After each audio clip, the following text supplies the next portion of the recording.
Hey there, tonight we're diving into the clay-caked world of ancient Sumer's pottery making, where perfecting a humble part was often more about dodging wobbling disasters than crafting museum-worthy masterpieces. If these stories help you unwind, I'd love a quick like or subscribe, but only if they're genuinely working for you. I'm curious where in the world you're listening from, so drop your location and local time in the comments. It's amazing seeing our little community span the globe through these historical tales. Now get comfortable, perhaps dim the lights, or find that perfect pillow position, and let's ease into tonight's journey together. Stir awake in the depths of ancient Sumer, where the air is thick with clay dust and ambition. It's 3000 BCE, and you, my friend, are about to embark on a day in the life of a Sumerian potter, a profession that might not have the glamour of a pharaoh or the mystique of a priest, but is as indispensable as the wheel itself. Let's face it, in a world without Tupperware, pottery was the MVP of daily life. Why pottery, you ask? Well, in a land where agriculture is king, and the threat of a rogue goat raid is ever present, you need somewhere to stash your grain, oil, and precious beer. Yes, beer is the Sumerian nectar of choice, and keeping it from evaporating faster than a good joke is crucial. The parts you make are the silent sentinels of your civilization's surplus, the unsung heroes of a thriving economy. You pull yourself out of bed, or whatever counts as a bed when straw and dirt are your main options, and step out into the bustling city of Uruk. This is no sleepy village. It's a metropolis by ancient standards, with around 50,000 inhabitants. The streets are alive with the rhythmic clattering of craftsmen, the calls of merchants hawking their wares, and the unmistakable aroma of freshly baked barley bread. If you squint, you can see the ziggurat in the distance, towering over the cityscape like a watchful guardian. Now, let's talk geography. You're lucky enough to be nestled between the Tigris and Euphrates rivers, a place so fertile it might as well be the Garden of Eden, minus the snake. These rivers are the lifeblood of Sumer, creating an agricultural boom that demands every part, jar, and vase you can churn out. Not just for storage, mind you, but for trade as well. Your creations might end up in a bustling market in a distant city, exchanged for precious metals or exotic goods. Pottery is your passport to the wider world, and each piece tells a story of commerce and connectivity. Here's a fun tidbit. Sumerian pottery isn't just about function. Sure, keeping your beer from becoming a muddy puddle is a top priority, but there's also an art to it. The parts are often adorned with intricate designs, showcasing everything from mythical creatures to scenes of everyday life.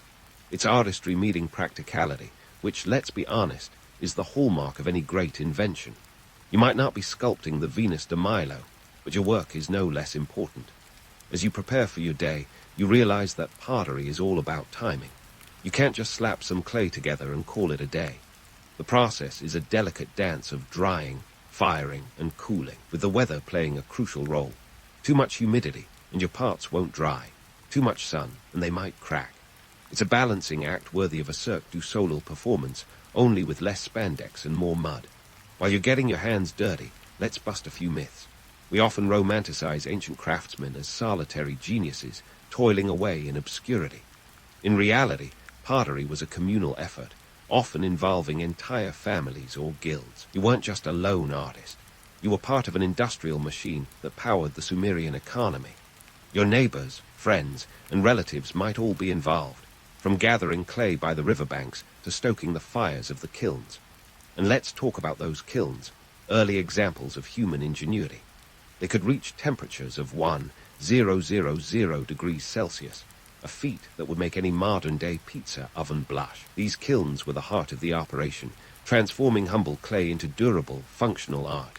But they were also a reminder of the harsh realities of the craft. A single misstep, one overzealous stoke of the fire, and your entire batch could be reduced to rubble. That's a lot of pressure for a day's work. As the sun climbs higher, you find yourself sweating through the morning. The air is filled with the sound of the wheel spinning, a steady hum that keeps you grounded in the task at hand. The potter's wheel, a revolutionary invention, allows you to create symmetrical pieces with speed and precision. It's a technological marvel, one that will eventually spread across the world, revolutionizing crafts far beyond the borders of Sumer. You might be thinking, why not just use baskets? But here's the kicker. Baskets can't hold liquids, and they certainly can't survive the whims of nature like a well-fired clay pot can.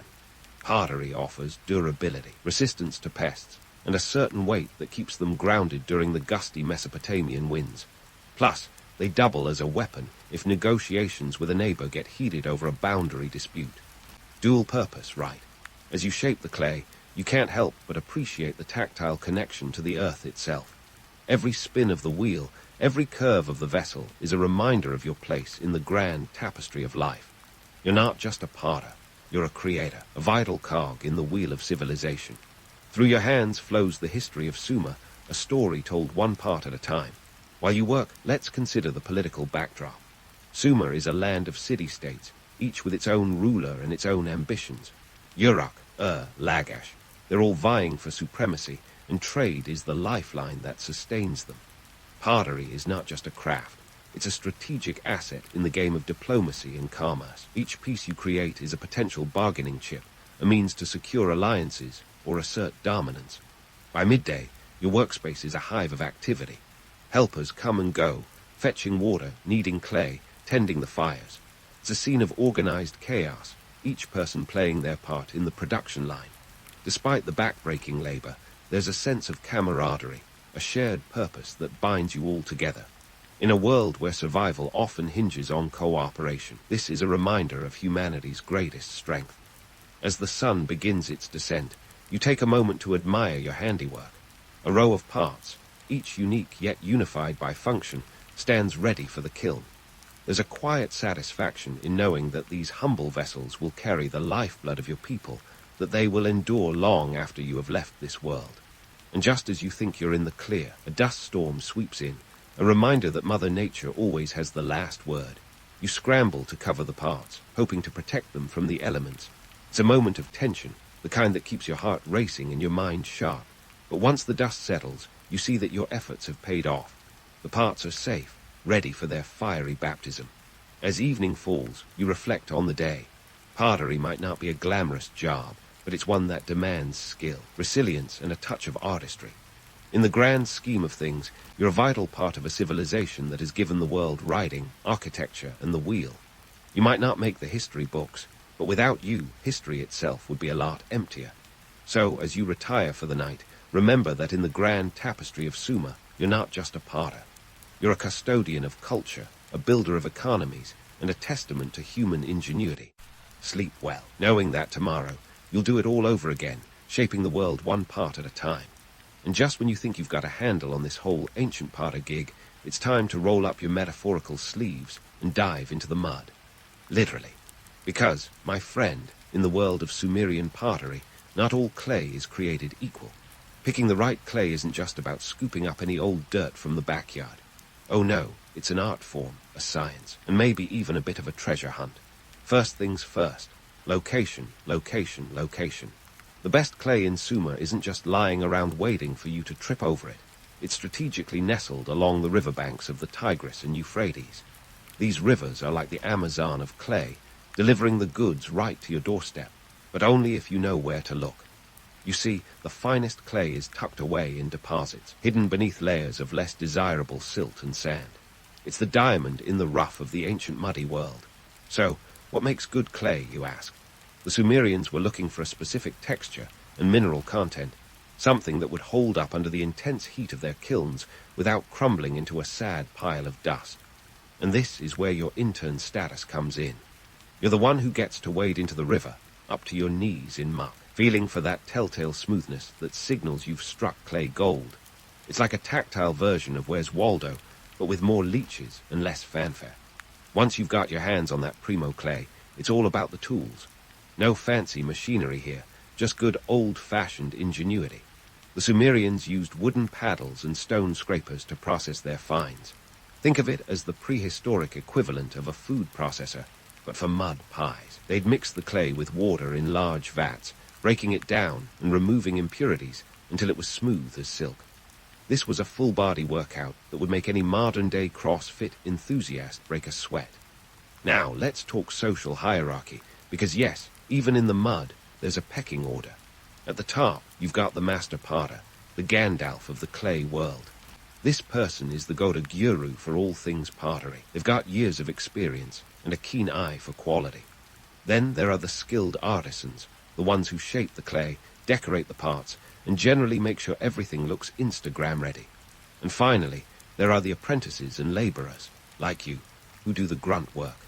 You're the unsung hero of the pottery world, the one who makes sure the whole operation doesn't come to a screeching halt. But don't let your mud wrestling duties get you down. There's a certain camaraderie in the trenches. You're part of a team, and there's a sense of pride in knowing that your work, however unglamorous, is essential to the final product. And who knows, with a little luck and a lot of patience, you might just climb the ranks to become a master potter yourself one day. Hey, stranger things have happened.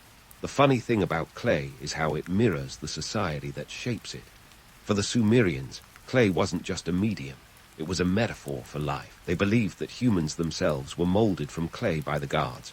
So every time you plunge your hands into that riverbank, you're not just sourcing materials. You're connecting with a deeper cultural narrative. It's a grounding experience, both literally and figuratively. Now, let's bust a myth or two. There's this romantic notion that ancient potters were solitary artists, toiling away in some secluded corner of the city. But the reality is far more communal. Pottery workshops were bustling hubs of activity, akin to today's startup incubators. Ideas were shared, techniques were honed, and innovations were celebrated.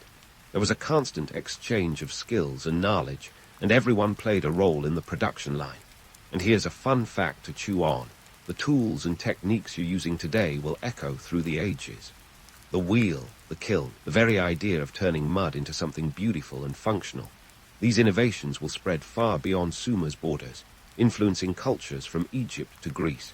You're part of a legacy that's shaping the future, one part at a time. But let's not get too ahead of ourselves. For now, you're just trying to keep your head above the proverbial water, learning the ropes and hoping that your next batch doesn't end up as a pile of rubble. It's a delicate balance of skill, luck, and a touch of artistry. And as the sun sets on another grueling day, you can take a moment to appreciate that you're not just making pottery, you're crafting history. So, as you head back to your straw and dirt bed, covered in a layer of grime that no amount of scrubbing will completely remove, remember this. Every masterpiece starts with a lump of clay. You're on a journey, and while it might be a bit muddy right now, the future's as bright as the kiln's fiery core. Embrace the chaos, savor the camaraderie, and keep your eye on the prize. Tomorrow's another day, and who knows what treasures the river will reveal.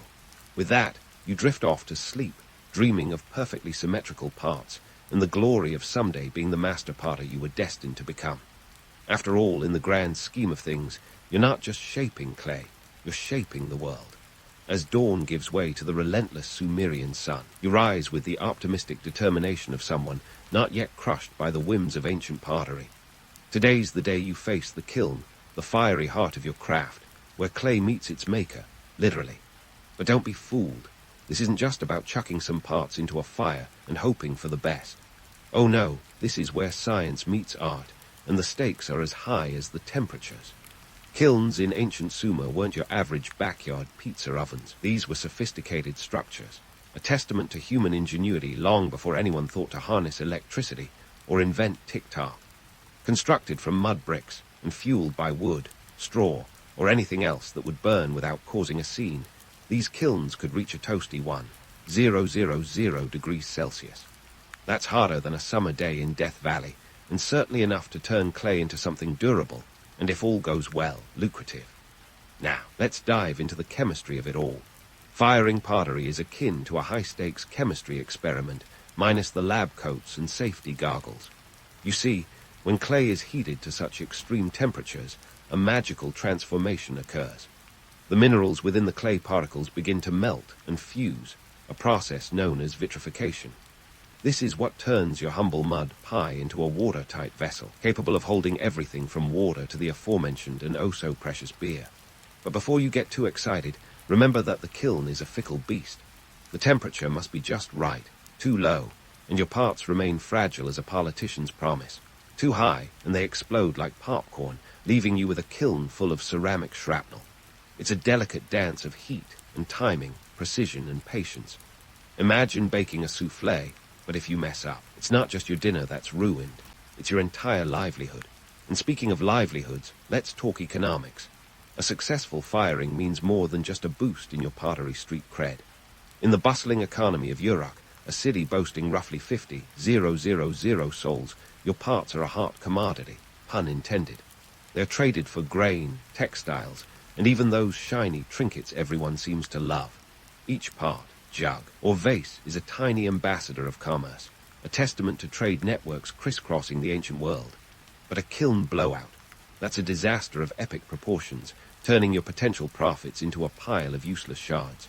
It's the ancient equivalent of a stock market crash, only with more soot and fewer graphs. So here you are, standing before the kiln with your wares lined up like soldiers ready for battle. You've got helpers scurrying about, feeding the fire with methodical precision. Every log, every piece of straw is placed with care, ensuring the temperature rises steadily. This is a communal effort, a symphony of heat and craftsmanship, each person playing their part in the ancient orchestra of creation. And it's not just about the heat. Oh no, there's physics involved too. You see, ancient Sumerians didn't have thermometers, so they relied on good old-fashioned observation. The color of the flames, the glow of the parts, these were the indicators of temperature. A seasoned potter could gauge the kiln's heat by the hue of the fire, a skill as valuable as it was intangible. It's a blend of science and intuition, a reminder that sometimes the best technology is a keen pair of eyes and a wealth of experience. This is where myth meets reality. The romantic image of the solitary potter, a wizard of clay and fire, is as appealing as it is inaccurate. In truth, pottery was a team sport, a full-contact endeavor where success depended on collaboration.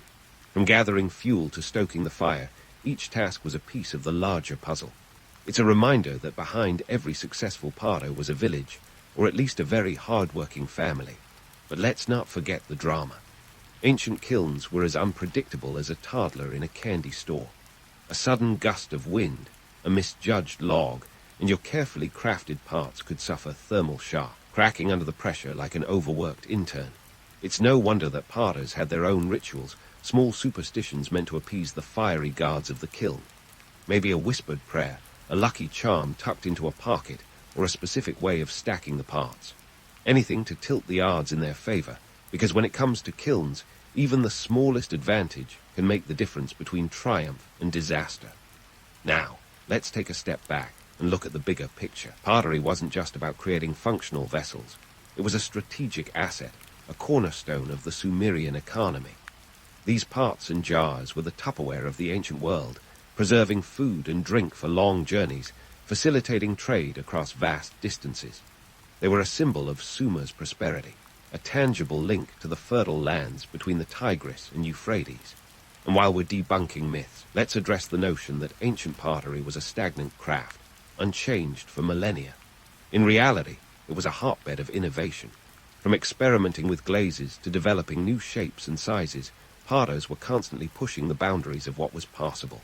Each kiln firing was an opportunity to learn, to refine techniques, and to pass that knowledge down through generations.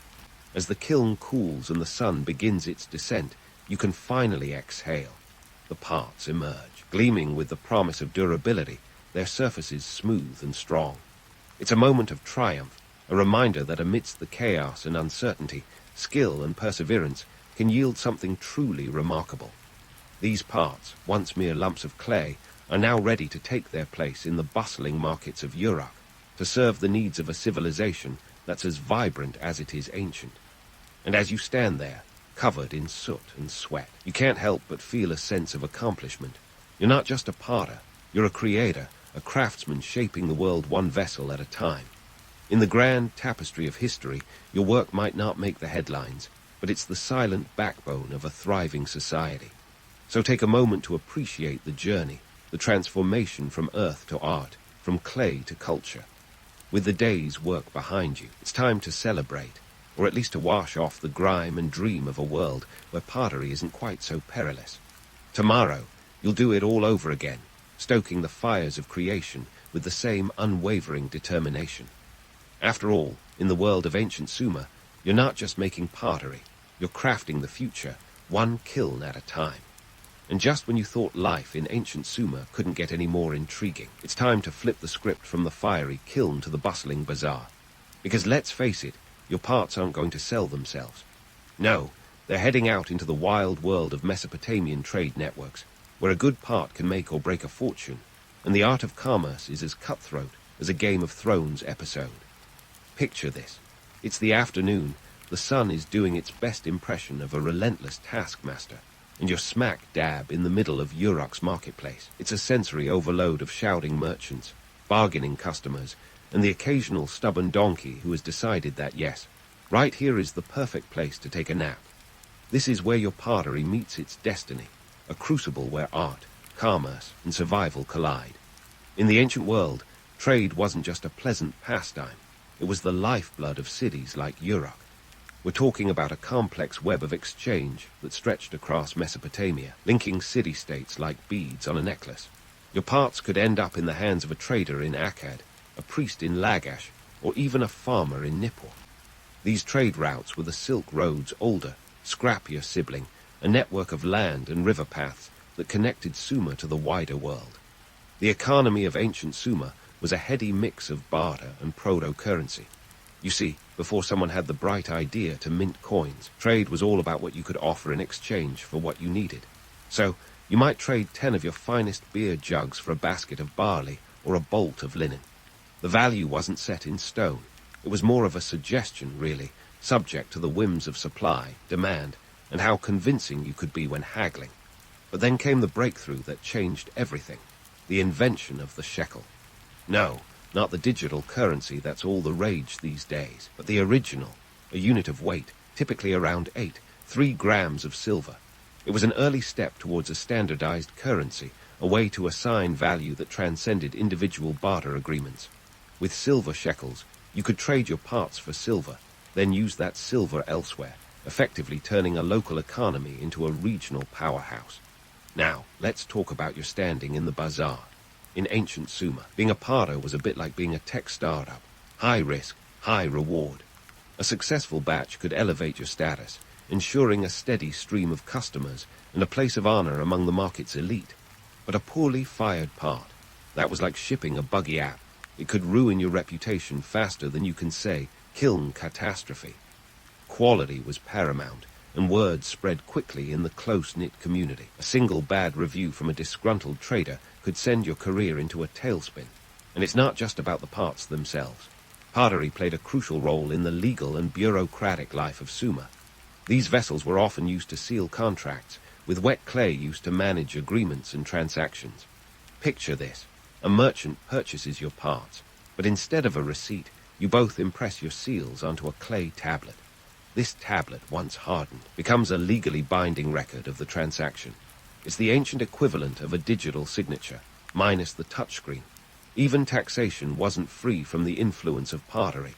In Sumer, taxes were often paid in kind, meaning your parts might end up as part of the tribute paid to the temple or the palace. This wasn't just a simple exchange. It was a social contract. Your pottery, therefore, had to meet the exacting standards of the temple scribes, who kept meticulous records of every transaction. Fall short, and you might find yourself in hot water, or worse, out of the pottery business altogether. But enough about the serious stuff. Let's bust a myth or two. The romanticized image of the ancient marketplace is all too often one of tranquility, where goods are exchanged with a benevolent nod and a grateful smile. The reality, a cacophony of noise and haggling, where every transaction is a mini-battle of wills. Traders shouted their prices, customers countered with offers, and somewhere in the middle a deal was struck. It was capitalism in its rawest form, thrilling and exhausting in equal measure. In this world, your pottery wasn't just a product. It was a testament to your skill, a symbol of your status, and a tool of diplomacy. As much as it was about business, it was also about relationships, building networks, establishing trust, and leveraging your reputation to secure better deals. It's a reminder that even in the ancient world, it wasn't just what you knew, but who you knew that mattered. And while we're at it, let's debunk another myth. That ancient trade was a leisurely affair, conducted at a languid pace. The truth is, trade in Sumer was a fast-paced game, where fortunes could change with the tide of the river. The sheer volume of goods moving in and out of the marketplace was staggering, a testament to the bustling economy that kept the city humming. So here you are, not just a potter, but a player in the grand drama of Sumerian commerce. Your parts are more than just vessels. They are the currency of a vibrant, interconnected world. And as the sun dips below the horizon, casting long shadows across the market, you can't help but feel a sense of awe at the sheer scale of it all. But don't get too comfortable just yet. Tomorrow is another day, another kiln to fire, another batch of parts to perfect. In the world of ancient Sumer, there's no rest for the weary or the entrepreneurial. You're not just making pottery, you're crafting an empire, one vessel at a time. And who knows what the next day will bring. In this ever-evolving marketplace, opportunity is just around the corner, waiting for those brave enough to seize it. As the sun sets on the bustling bazaar, casting a warm glow over the vibrant chaos, you take a moment to reflect on the true essence of your craft. Pottery in ancient Sumer wasn't just about creating functional vessels. It was an eloquent canvas for art and storytelling, a medium through which the Sumerians etched their beliefs and culture into eternity. Your parts, while traded and bartered, carried more than grains and oils. They bore the imprints of a civilization's soul. Let's dive into those motifs that adorned your creations. You see, Sumerians were master storytellers long before paper and pen became the vogue. Pottery was their canvas, a three-dimensional diary capturing the everyday and the divine. From swirling patterns that mimicked the life-giving rivers of Tigris and Euphrates to intricate depictions of mythical creatures like the lion-headed eagle, these designs were more than decorative, they were narrative. Each part was a chapter in the grand epic of Sumer. Take the ubiquitous zigzag patterns, for instance. These weren't just a potter's doodlings. They symbolized water, a critical element in a region where survival hinged on irrigation and the whims of two powerful rivers.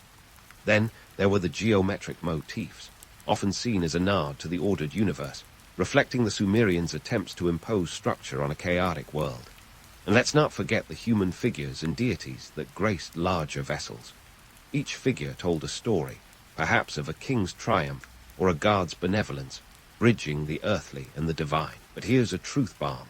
Not every part was a masterpiece. While we romanticize ancient craftsmen as creators of perfect art, the reality was gritty. Most pottery was basic, utilitarian, and dare we say, a bit dull. The fanciest pieces were reserved for temples and the homes of the elite, where they functioned as status symbols. If you were a potter working under a temple contract, you could be tasked with crafting offerings, each part a tribute to gods like Enlil or Inanna, wrapped in the complex politics of divine favor and human ambition. Yet, in the everyday hustle of Uruk, most folks just needed something to store their lentils. Your average Sumerian wasn't pondering the existential symbolism of a jug. They were more concerned with whether it would keep their beer fresh. The romanticized image of a potter as a solitary artist, painstakingly perfecting each piece in isolation, is as accurate as a Hollywood historical epic. In reality, potters were part of a bustling community, working in collaborative workshops where speed and efficiency often trumped artistry. And here's the economic nitty-gritty. A potter's life was no leisurely pursuit of aesthetic perfection. Pottery was a business, a livelihood that had to contend with the harsh realities of supply and demand. In a city like Uruk, with its 50,000 bustling souls, the competition was fierce. Your parts had to stand out, not just in craftsmanship, but in price. A standard storage jar might fetch a shekel or two, but a beautifully adorned ceremonial vase could be worth its weight in barley, literally. The market dictated your creations. When a drought hit and grain was scarce, demand for storage parts plummeted, and so did your fortunes. Conversely, during times of plenty, when surplus needed storing, orders would flood in faster than Euphrates overflow. It was a delicate dance of market trends, a reminder that even in ancient times, economics was a roller coaster ride. And speaking of roller coasters, let's debunk another myth while we're at it. The notion that ancient potters had it all figured out. They didn't. Each firing was a gamble, each part a potential triumph or disaster. The romantic vision of a potter serenely shaping clay into art belies the truth of sweat, soot, and shattered dreams. When a batch emerged whole and gleaming from the kiln, it was as much a relief as it was a victory. But here's the kicker.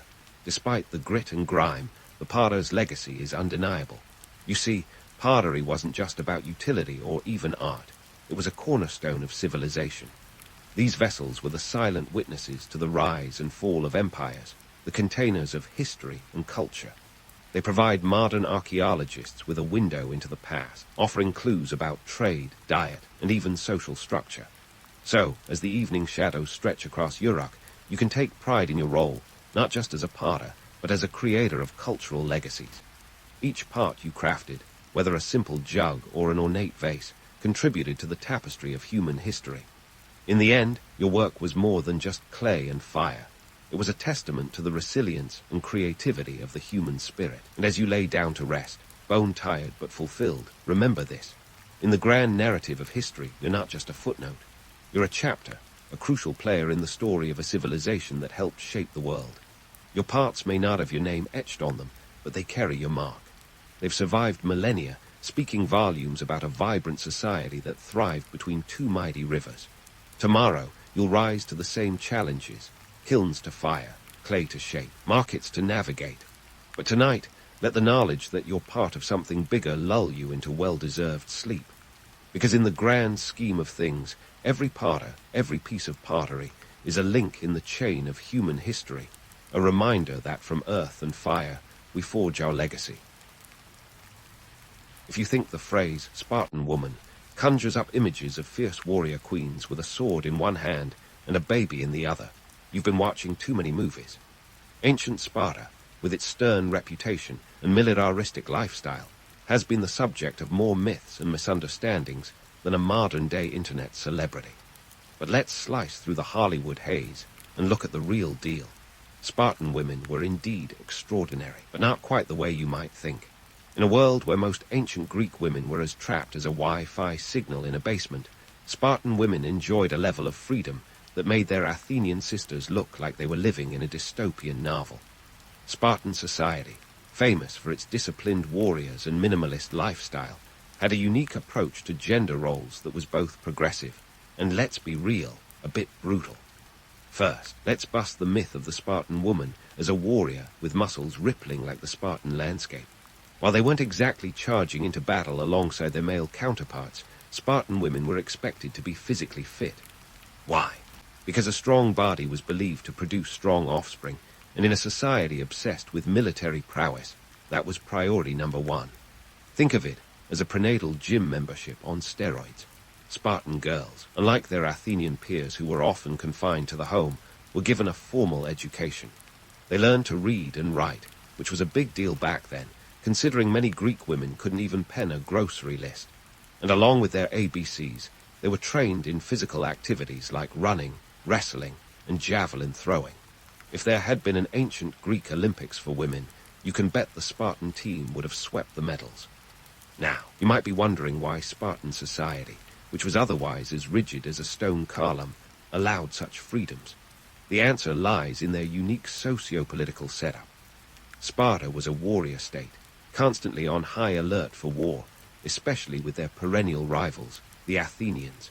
The men were often away training or fighting, leaving women to manage not just the household, but also the land and economic affairs. It was less about gender equality and more about practicality. Someone had to keep the home fires burning while the men were off flexing their muscles. But before you start thinking Sparta was some ancient feminist utopia, let's sprinkle in some harsh reality. Spartan women's primary role was to produce strong male warriors. The expectation was to marry around the age of 18, which was relatively late compared to other Greek states, where girls were married off as soon as they hit puberty. And while they had more freedom, they were still very much under the thumb of a patriarchal society. The Spartan state controlled marriage, childbirth, and even child-rearing practices. If a child was deemed weak or deformed, they were often left to die. A stark reminder that Spartan pragmatism was as cold as a winter night in the Tegidos Mountains. One of the most famous lines attributed to Spartan women comes from Plutarch, who recounted that mothers would tell their sons to return from battle with their shield or on it. This wasn't just a catchy slogan. It was a chilling reminder of the societal pressure to value death in battle over cowardice. It highlights the Spartan ethos where personal sacrifice for the state was the ultimate virtue, and it applied to women too, albeit in different ways. Spartan women also had a say in political matters to some extent. They couldn't vote or hold office, let's not get carried away, but they could influence decisions through their husbands and sons.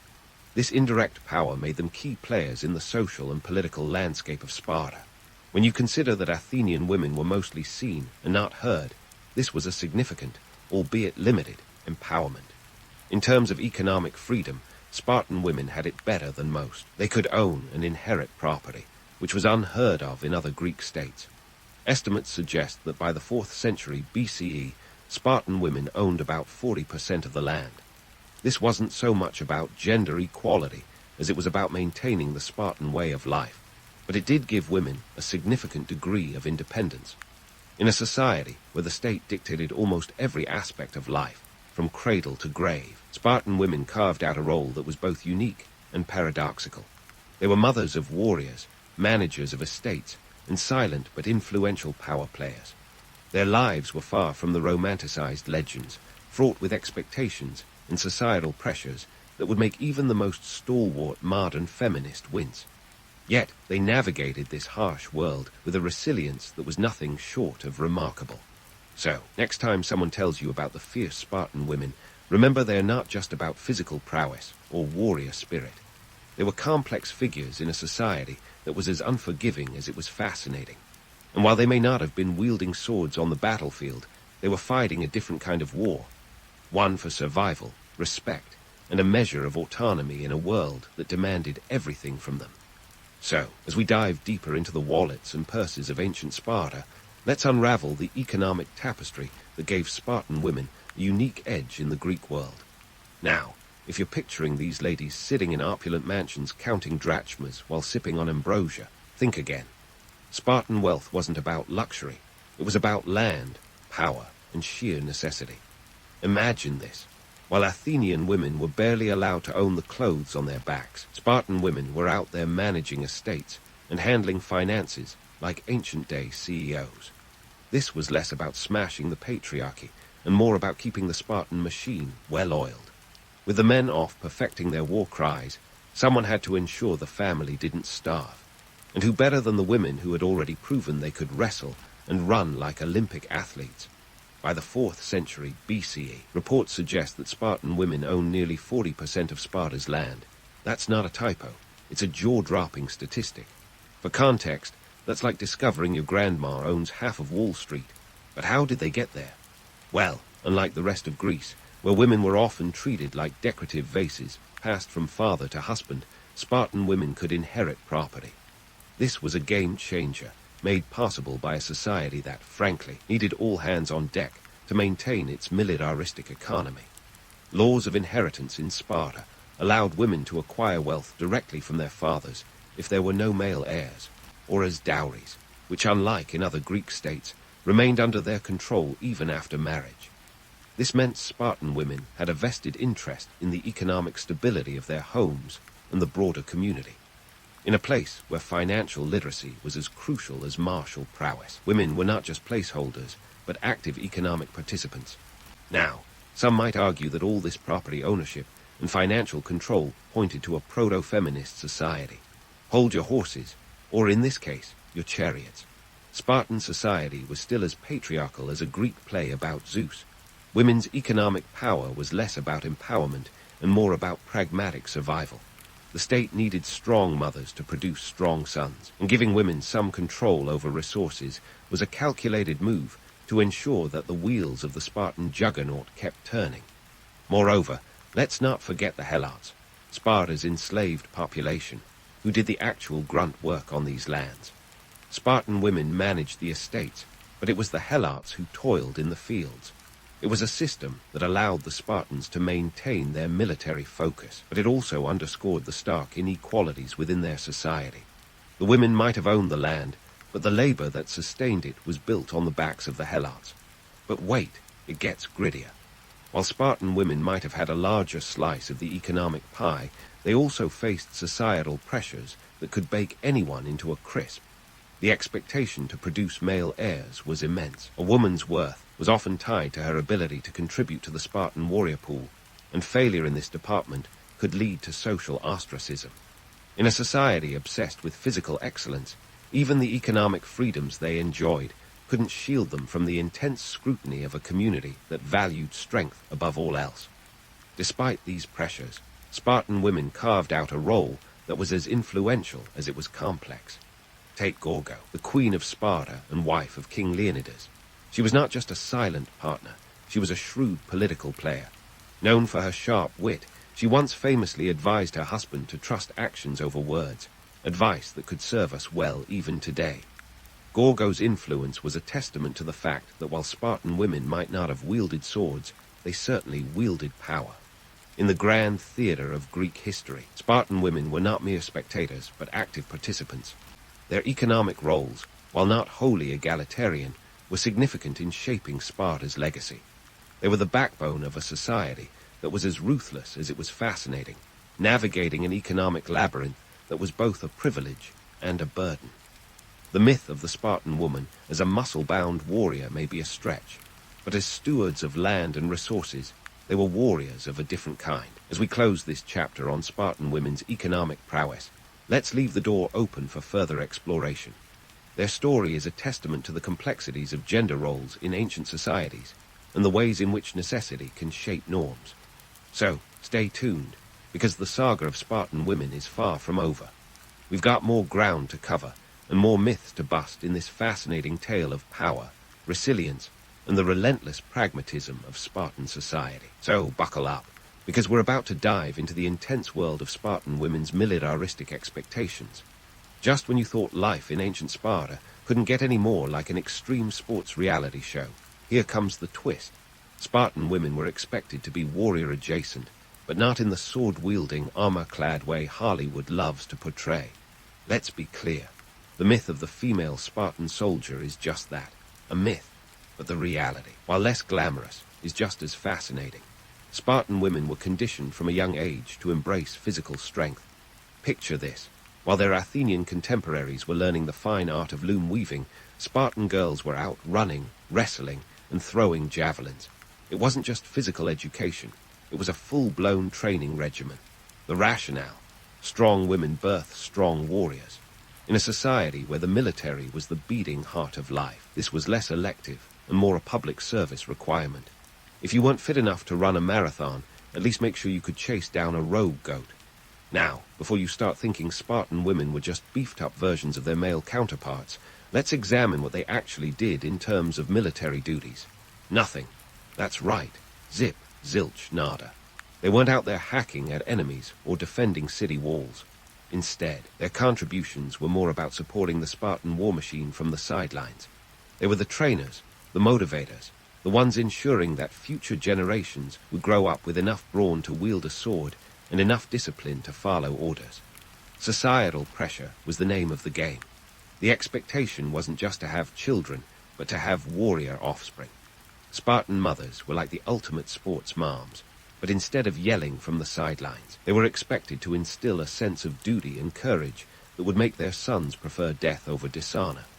This intense focus on producing warriors added a layer of high-stakes drama to everyday life. Imagine the pressure of knowing your child's performance in battle could reflect on your worth as a mother.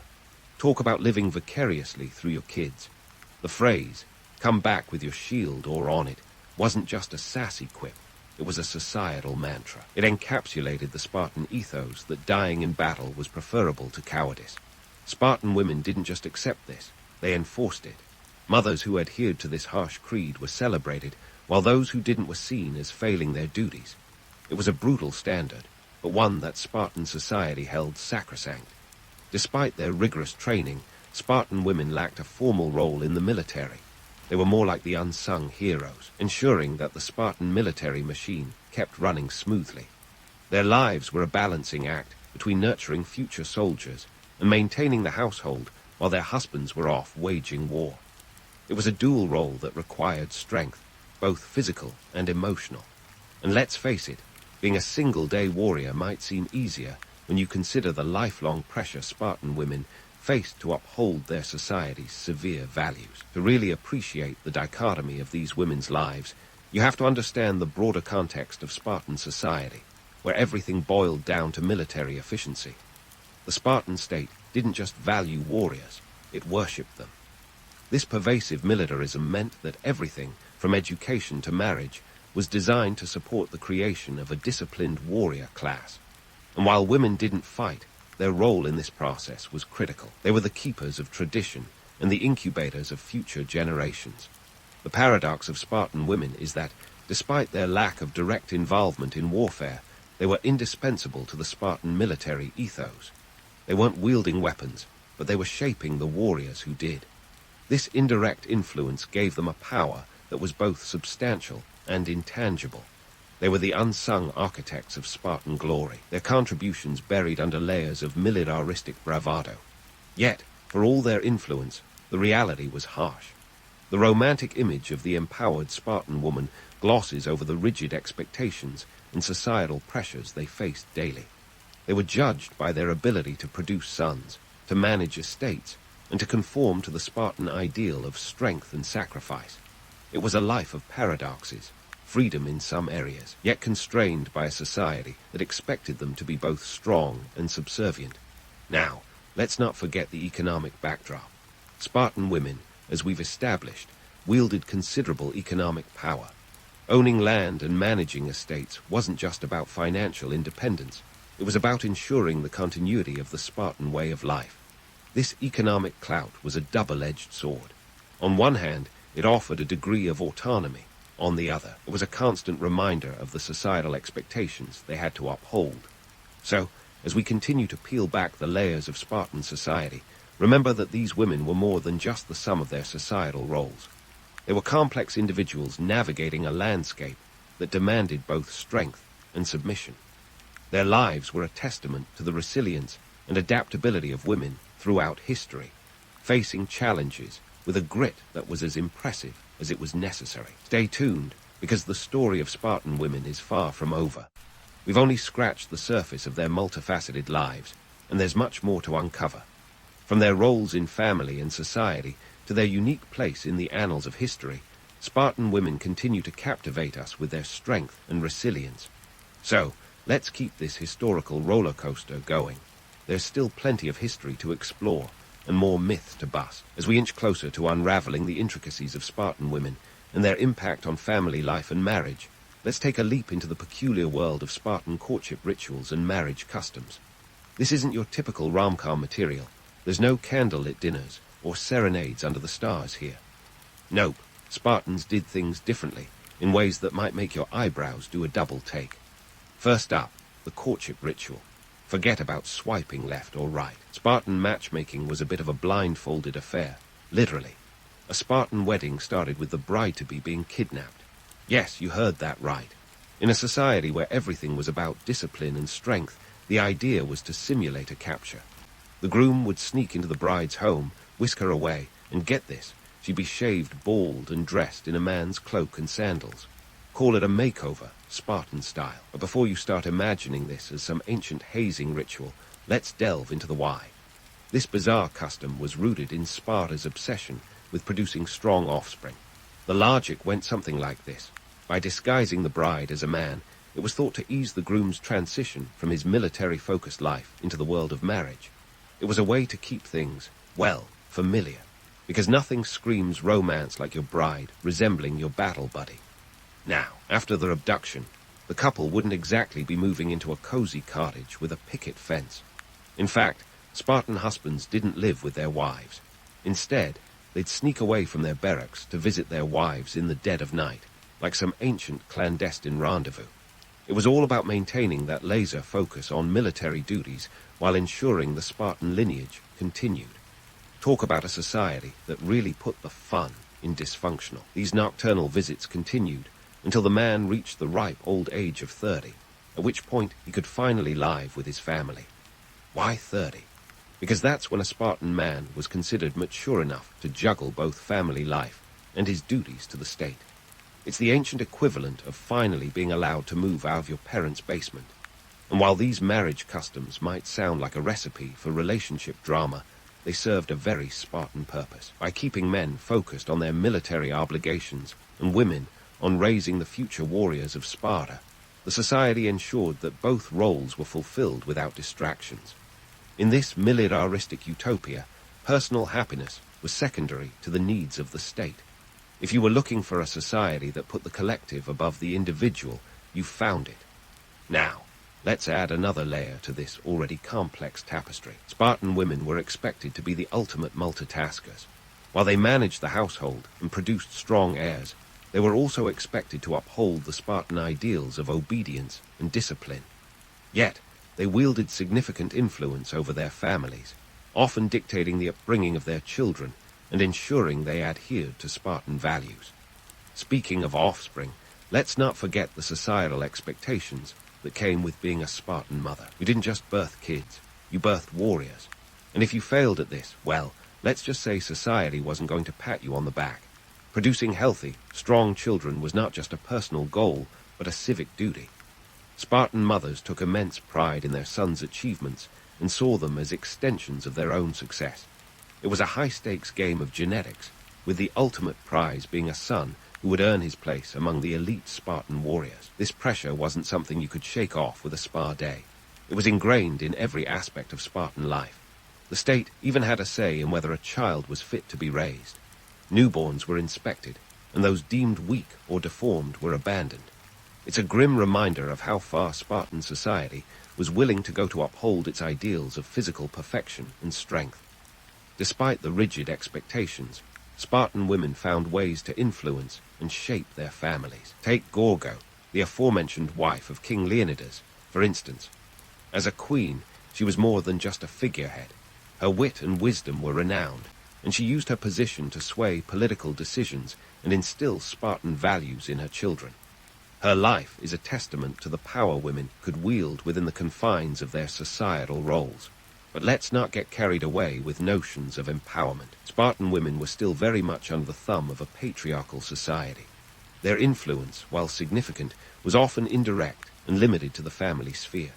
They could manage estates and dictate household affairs, but when it came to political power, they were sidelined.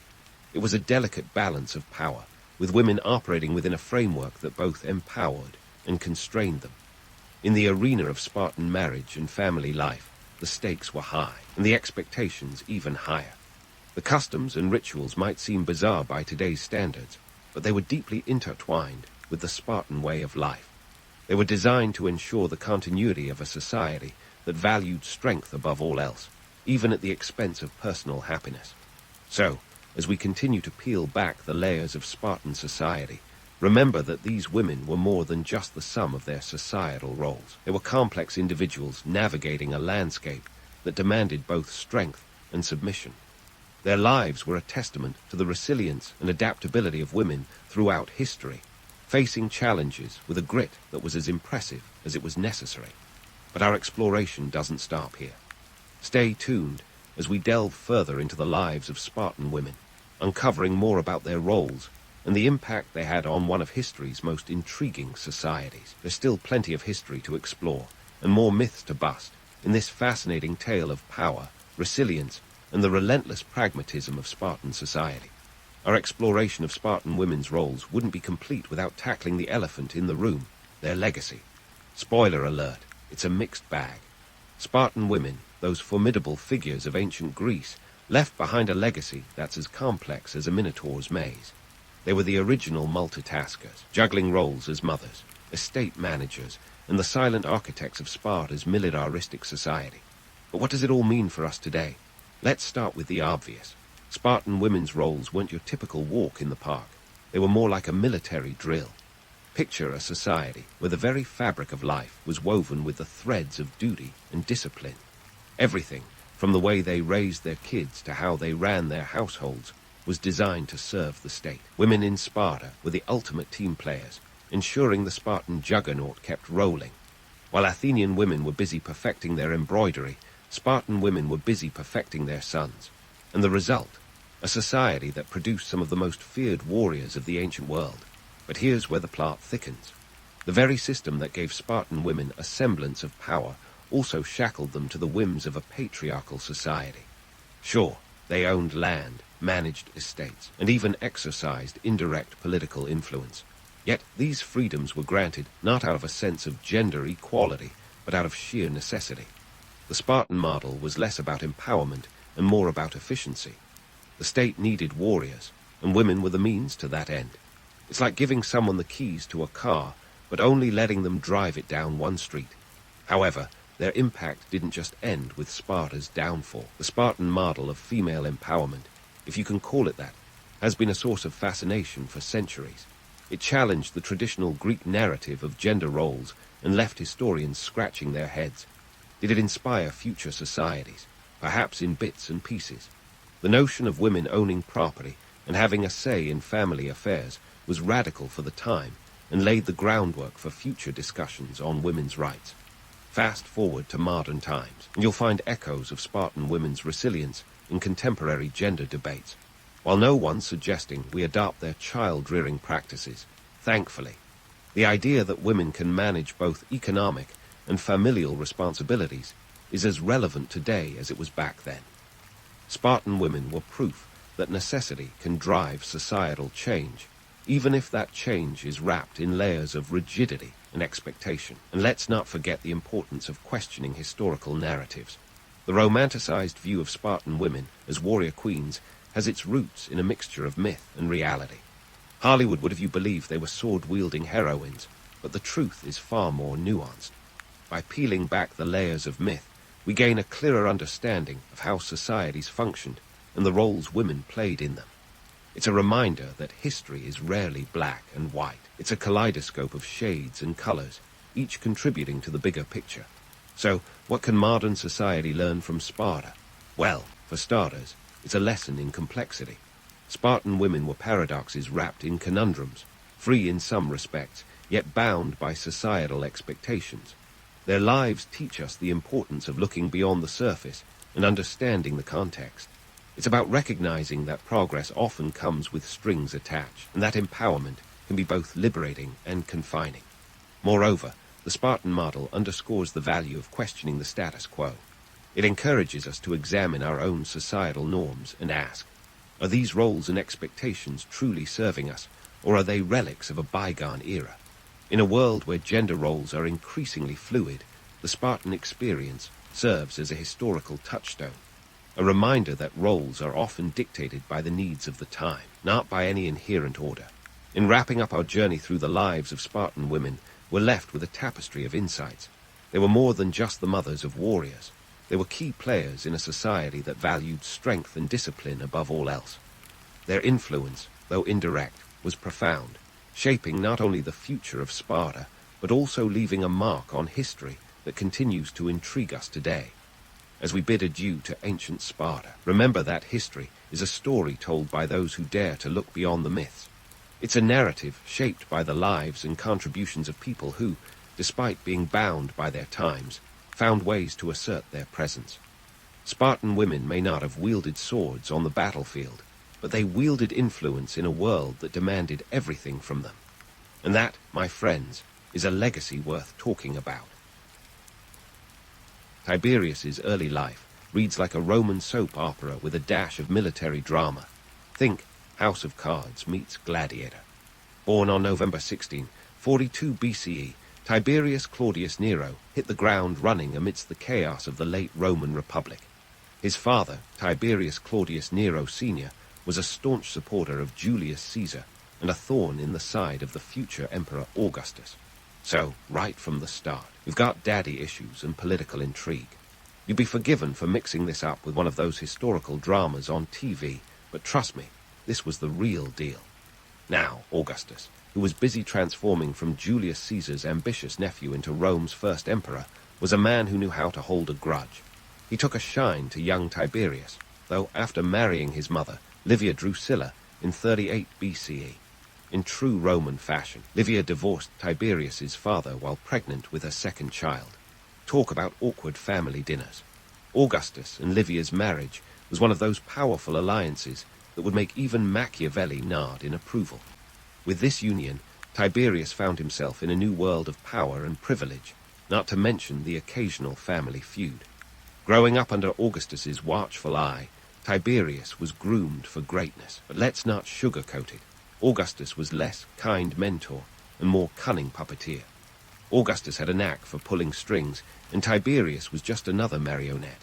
The young Tiberius was thrust into political life, a world filled with more backstabbing than a Shakespearean play. It was a life where your best friend today could be your political rival tomorrow. Augustus himself once said, "I found Rome a city of bricks and left it a city of marble," but he also left behind a family drama worthy of a reality TV show. Tiberius's early years were marked by a series of strategic engagements and marriages, because in Rome, love might have been optional, but alliances were everything. He was first married to Vipsania Agrippina, daughter of Augustus's right-hand man, Marcus Agrippa. Just when it seemed like things were settling into a domestic bliss, Tiberius was forced to divorce Vipsania and marry Julia the Elder, Augustus's only biological child. This move was less about romance and more about securing political alliances, proving that in Roman politics, Cupid's arrows were often tipped with ambition. But it wasn't all soap opera melodrama. Tiberius also proved himself a competent military leader, especially during his campaigns in Germania. In 8 BC, he was tasked with subduing the Germanic tribes across the Rhine, a job as enjoyable as trying to herd cats with a paperclip. Leading the legions through the dense, foggy forests of Germania, Tiberius showed remarkable strategic acumen. He expanded Roman influence and even managed to bring some semblance of peace to the region. No small feat considering the locals weren't exactly fans of Roman rule. Tiberius's military campaigns were crucial in expanding the Roman Empire, but they also highlighted the complexities of Roman expansionism. The Romans didn't just march in, plant a flag, and call it a day. No, they had to deal with supply lines that stretched for miles, foreign terrain that made the Italian hills look like a walk in the park, and locals who had zero interest in becoming part of Rome's grand vision. Legions were the cutting edge of Roman diplomacy, which often meant submit or else. But Tiberius, ever the pragmatist, knew that raw force was rarely enough. He often used diplomacy and strategic marriages to secure alliances, showing a knack for the political maneuvering that would define his later years as emperor. Despite his successes, Tiberius was never the golden boy of Rome. Augustus had a habit of building up potential heirs only to pull the rug out from under them. Tiberius was the spare heir, not the heir apparent. Augustus had his eyes set on other successors, like his grandsons Gaius and Lucius, because nothing says dysfunctional family like grooming your grandkids to take over while your stepson stands in the wings. But as fate and a series of untimely deaths would have it, Tiberius found himself ascending to the throne after all. But that's a story for another day. For now, let's just say that Tiberius's early life set the stage for a reign characterized by suspicion, intrigue, and a healthy dose of paranoia. He inherited a realm built on Augustus's cunning and brilliance, but also one riddled with the pitfalls of absolute power. Tiberius's childhood and early career were a masterclass in navigating the treacherous waters of Roman politics, a skill that would serve him well, or perhaps ill, during his tumultuous reign. As Tiberius stood on the precipice of power, the air was thick with the scent of destiny, or maybe just the sweat of political maneuvering. Augustus, Rome's first emperor, and a man with more layers than a millfuel, was not exactly the type to hand over the reins easily. Imagine a CEO with a penchant for nepotism and a track record of overthrowing the board whenever it suited him. Augustus had a veritable carousel of potential heirs, each more likely to trip over their own toga than to sit on the throne. But the ancient world had a funny way of dealing with such uncertainty. Enter Tiberius, stage left, the reluctant hero in this epic saga of power and paranoia. Now, let's clear the air about Tiberius's reluctance to rule. Ancient sources paint him as the Eeyore of the Roman political scene, but let's not jump to conclusions faster than a legionary on a training exercise. Yes, he was reserved, cautious, and had the charisma of a damp scroll, but reluctance, that's a whole different scroll of papyrus. Tiberius was a savvy operator who knew the game Augustus was playing, and he was no stranger to its brutal rules. Sure, he might not have been jumping for joy at the prospect of ruling an empire, but he was certainly no stranger to ambition. Remember, this was a man who'd already navigated his way through a minefield of alliances, betrayals, and military campaigns. You don't survive that without a fair bit of political savvy and a dash of ambition. So how did Tiberius, the understudy, end up center stage? Augustus's grandsons, Gaius and Lucius, were the golden boys, but fate, or perhaps Rome's notoriously bad air quality, had other plans. Both met untimely ends under circumstances so suspicious they'd make a conspiracy theorist's head spin. With the grandsons out of the picture, Augustus needed a plan B, and Tiberius was it. In 4C, Augustus formally adopted Tiberius, an act that was less about family bonding and more about ensuring a smooth succession. This was the Roman equivalent of "I'll take what I can get, and let's hope this one doesn't die on me too." But becoming the heir apparent wasn't as simple as updating your LinkedIn profile. The Roman Empire was a sprawling behemoth, and governing, it was like juggling flaming swords while walking a tightrope over a pit of alligators. Augustus had set the bar high with his administrative reforms and military conquests, and Tiberius knew he had big sandals to fill. The empire stretched from the windswept moors of Britannia to the sun-scorched deserts of Egypt, covering an area of about 5 million square kilometers. That's a lot of ground to cover, especially when your transportation options are limited to horse, cart, or a good old-fashioned march. Augustus, always the maestro of political theater, orchestrated Tiberius's public appearances and military campaigns like a PR genius.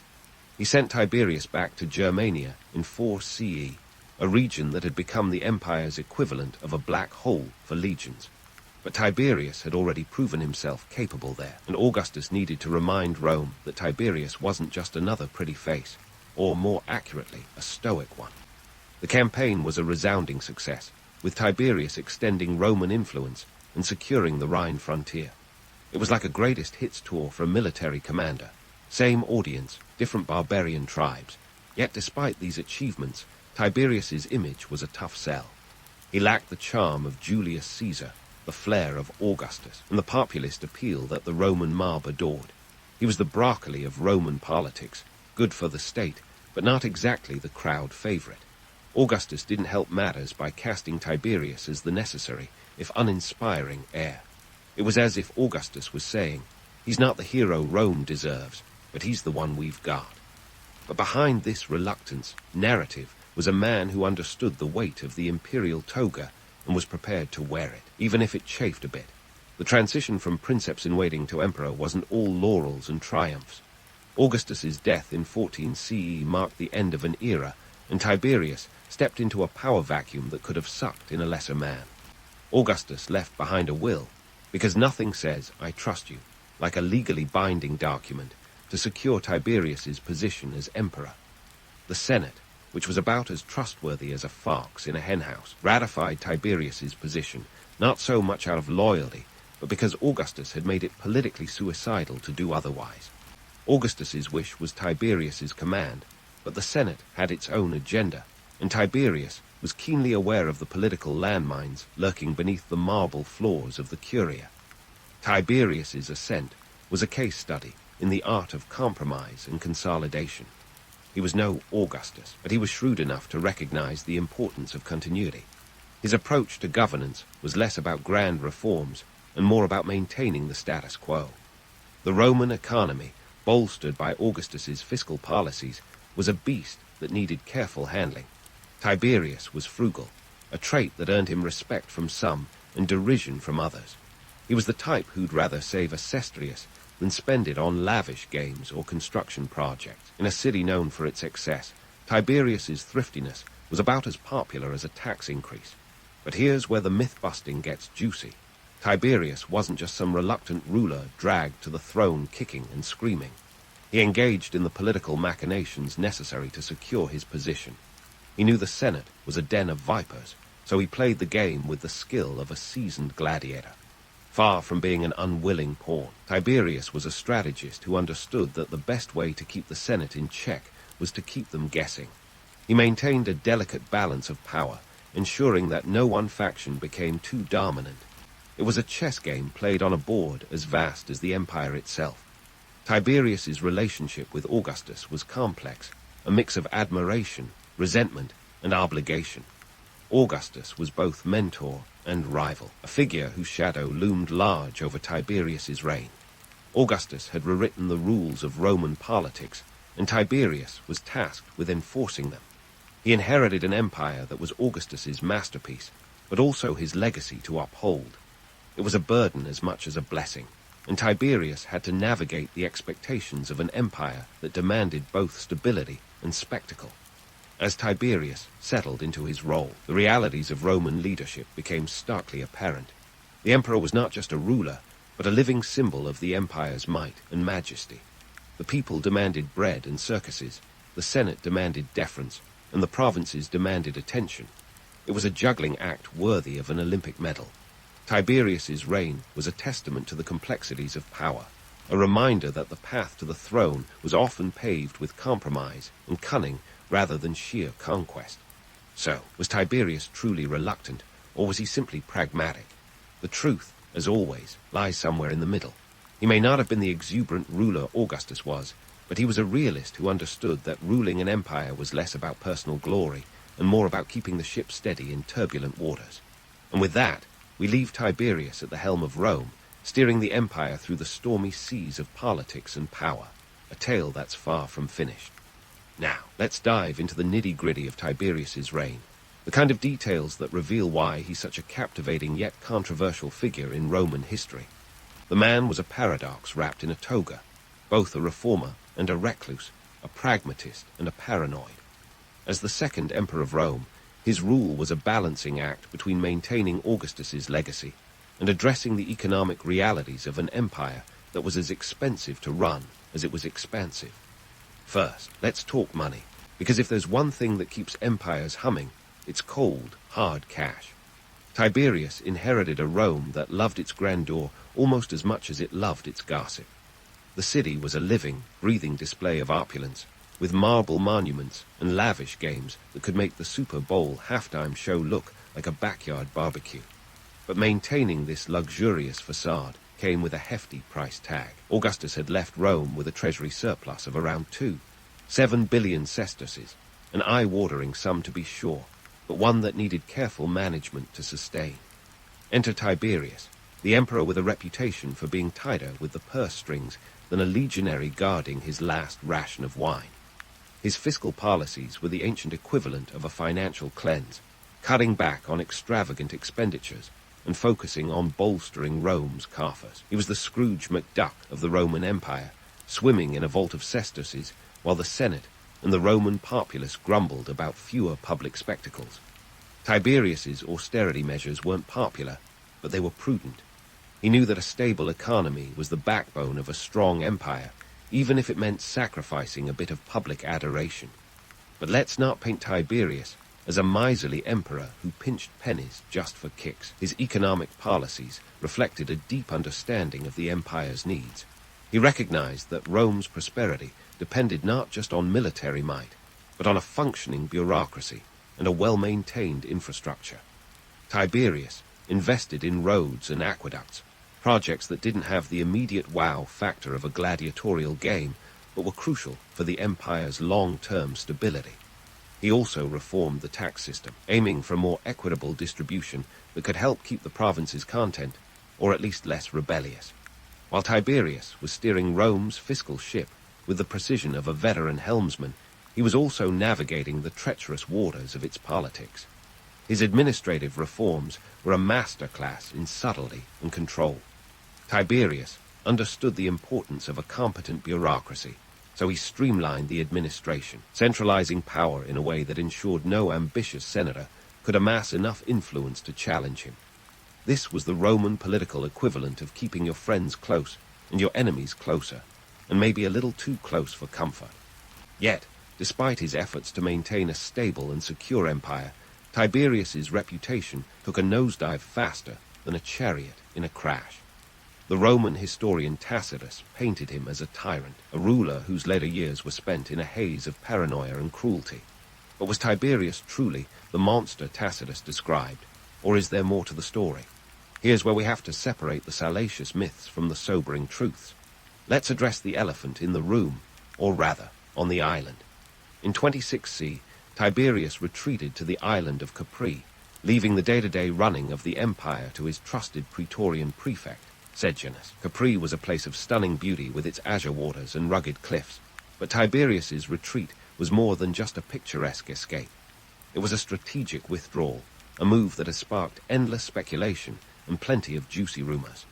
The ancient tabloids, by which I mean the historians with a penchant for drama, painted Capri as a playground for Tiberius's alleged debauchery. Stories of wild parties, cruel punishments, and depravity ran rampant, the kind of tales that would make even the most jaded Roman raise an eyebrow. But before we get swept away by these scandalous narratives, let's apply a splash of reality. Tiberius's decision to move to Capri had more to do with the political climate of Rome than a desire for hedonistic indulgence. The capital was a hotbed of intrigue, with senators plotting like it was an Olympic sport. By relocating to Capri, Tiberius distanced himself from the backstabbing and the sycophancy, allowing him to rule without the constant pressure of court politics. It was a move that spoke to his desire for control over the empire and over his own life. Still, Tiberius's absence from Rome left a power vacuum that Sejanus was all too eager to fill. And here's where things get dicey. Sejanus was a master manipulator, a man with ambitions as boundless as they were dangerous. With Tiberius tucked away in Capri, Sejanus tightened his grip on the reins of power, orchestrating a purge of his rivals with the kind of cold efficiency that would make Machiavelli proud. Tiberius, ever the cautious ruler, eventually caught wind of Sejanus's machinations and had him executed in 31 CE. But the damage was done. Sejanus's betrayal left Tiberius more suspicious than ever, reinforcing the narrative of a paranoid emperor isolated from his people. So, was Tiberius truly the villain of the piece, or was he a ruler ahead of his time, grappling with the complexities of an empire that was as fickle as it was formidable? The truth lies somewhere in between. Tiberius was a man who understood the burdens of leadership and chose pragmatism over pomp. His policies, though unglamorous, were effective, and his retreat to Capri was less about indulgence and more about insulation from the chaos of Roman politics. In the end, Tiberius's reign was a study in contrasts, a period marked by both stability and suspicion. He was a ruler who valued order and efficiency, a man who managed to hold the empire together through sheer force of will and a keen understanding of the political landscape. Yet, the allure of the dark tales surrounding his life on Capri persists, a testament to the human penchant for scandal and spectacle. As we leave Tiberius in his villa on Capri, the story is far from over. His reign set the stage for future emperors, laying the groundwork for a Roman empire that would endure for centuries. And while his reputation may be tarnished by tales of tyranny and excess, the reality of his rule was far more complex, a tale of power, politics, and the enduring struggle to control an empire that could never truly be tamed. Stay tuned, because there's plenty more intrigue where that came from. As we leave Tiberius lounging in his villa on Capri, sipping wine and pondering the mysteries of Roman politics, let's fast forward to the juicy part, the conspiracy-laden, drama-drenched later years of his reign. If you think Tiberius's story couldn't get more tangled, grab your metaphorical popcorn, because the saga of Sejanus is about to unfold. Now, Sejanus wasn't just any Roman official. He was the head honcho of the Praetorian Guard, those elite soldiers sworn to protect the emperor, or, dabble in the occasional coup. Sejanus wormed his way into Tiberius's trust, becoming his right-hand man while Tiberius was in Capri. Picture a Roman Frank Underwood, minus the southern drawl, but with a knack for political chess that would put any modern-day politician to shame. Sejanus's influence was so profound that it felt like he was holding the empire's reins while Tiberius took a backseat. As Tiberius sunned himself on Capri, Sejanus orchestrated a series of purges back in Rome that would make Game of Thrones look like a friendly family reunion. Rivals who dared breathe a word against him found themselves on the wrong end of a Roman sword, or worse, a Senate decree of damnatio memoriae, erasing their existence from history as if they'd never been born. But let's not paint Tiberius as a clueless recluse chilling on Capri while Rome burned with intrigue. He might have been physically distant, but he wasn't blind to the machinations of his ambitious prefect. Tiberius, ever the pragmatist, recognized the threat Sejanus posed. By 31 C, the emperor had enough of Sejanus's antics and orchestrated his downfall with all the subtlety of a Shakespearean tragedy. Sejanus's arrest and subsequent execution was a masterstroke of political maneuvering, a reminder that Tiberius could still play the game when it mattered. Sejanus's fall sent shockwaves through Roman society. The man had amassed so much power that his sudden, spectacular downfall left a power vacuum and a trail of paranoia that lingered like a bad hangover. Senators who had once cozied up to Sejanus found themselves scrambling to realign with Tiberius's camp. The mood in Rome was tense, a city on edge, as whispers of conspiracy and betrayal echoed through its marble halls. The public perception of Tiberius after Sejanus's fall is a fascinating study in the art of reputation management, or mismanagement, depending on your perspective. To the average Roman citizen, Tiberius was an enigma wrapped in a toga, a ruler shrouded in mystery. His retreat to Capri and his detachment from the day-to-day affairs of Rome earned him a reputation as a recluse, more myth than man. Gossip ran rampant, fueled by the absence of the emperor's public presence and the tantalizing tales of excess and eccentricity that surrounded his name. Roman society, much like today's tabloids, thrived on scandal.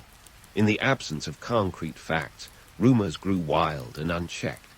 Tiberius's image was shaped as much by the whispers of the Roman streets as by the scrolls of historians. The emperor became a figure of intrigue, a symbol of the dangers of unchecked power and the human capacity for both great governance and great folly. Yet, beneath the layers of myth, Tiberius was a ruler grappling with the harsh realities of maintaining control over a sprawling empire. His actions were often pragmatic, born from a deep understanding of the political landscape and the necessity of survival in a world where friends and foes could be indistinguishable. His economic policies, though unglamorous, kept the Roman state solvent, a feat not to be understated in an empire as vast as Rome. But let's not forget the allure of the darker tales that swirled around Tiberius's later years. The stories of his alleged debauchery on Capri, though likely exaggerated, speak to the human fascination with the fall from grace, the notion that even the mightiest can succumb to vice. It's a narrative as old as time, a reminder that power, unchecked, can lead to isolation and excess. In the end, the later years of Tiberius's rule were a testament to the complexities of leadership and legacy. He navigated a treacherous path, balancing the demands of an empire with the realities of human nature. His story is one of intrigue and introspection, a ruler who, despite the odds, managed to hold the empire together through a mix of cunning, control, and a touch of calculated caution. As we leave Tiberius contemplating the cost of power from his island retreat, the story is far from over. His reign set the tone for future emperors, a cautionary tale of the perils of isolation and the seductive nature of absolute authority. There's more to explore in the annals of Roman history, and Tiberius's legacy is just one chapter in the epic saga that is the Roman Empire. Stay tuned, because the next part promises even more intrigue, power struggles, and the enduring quest for control in a world where nothing is ever as it seems. Speaking of unraveling legacies, let's dive into the final act of Tiberius's reign, where the spotlight subtly shifts to his successor, the infamous Caligula.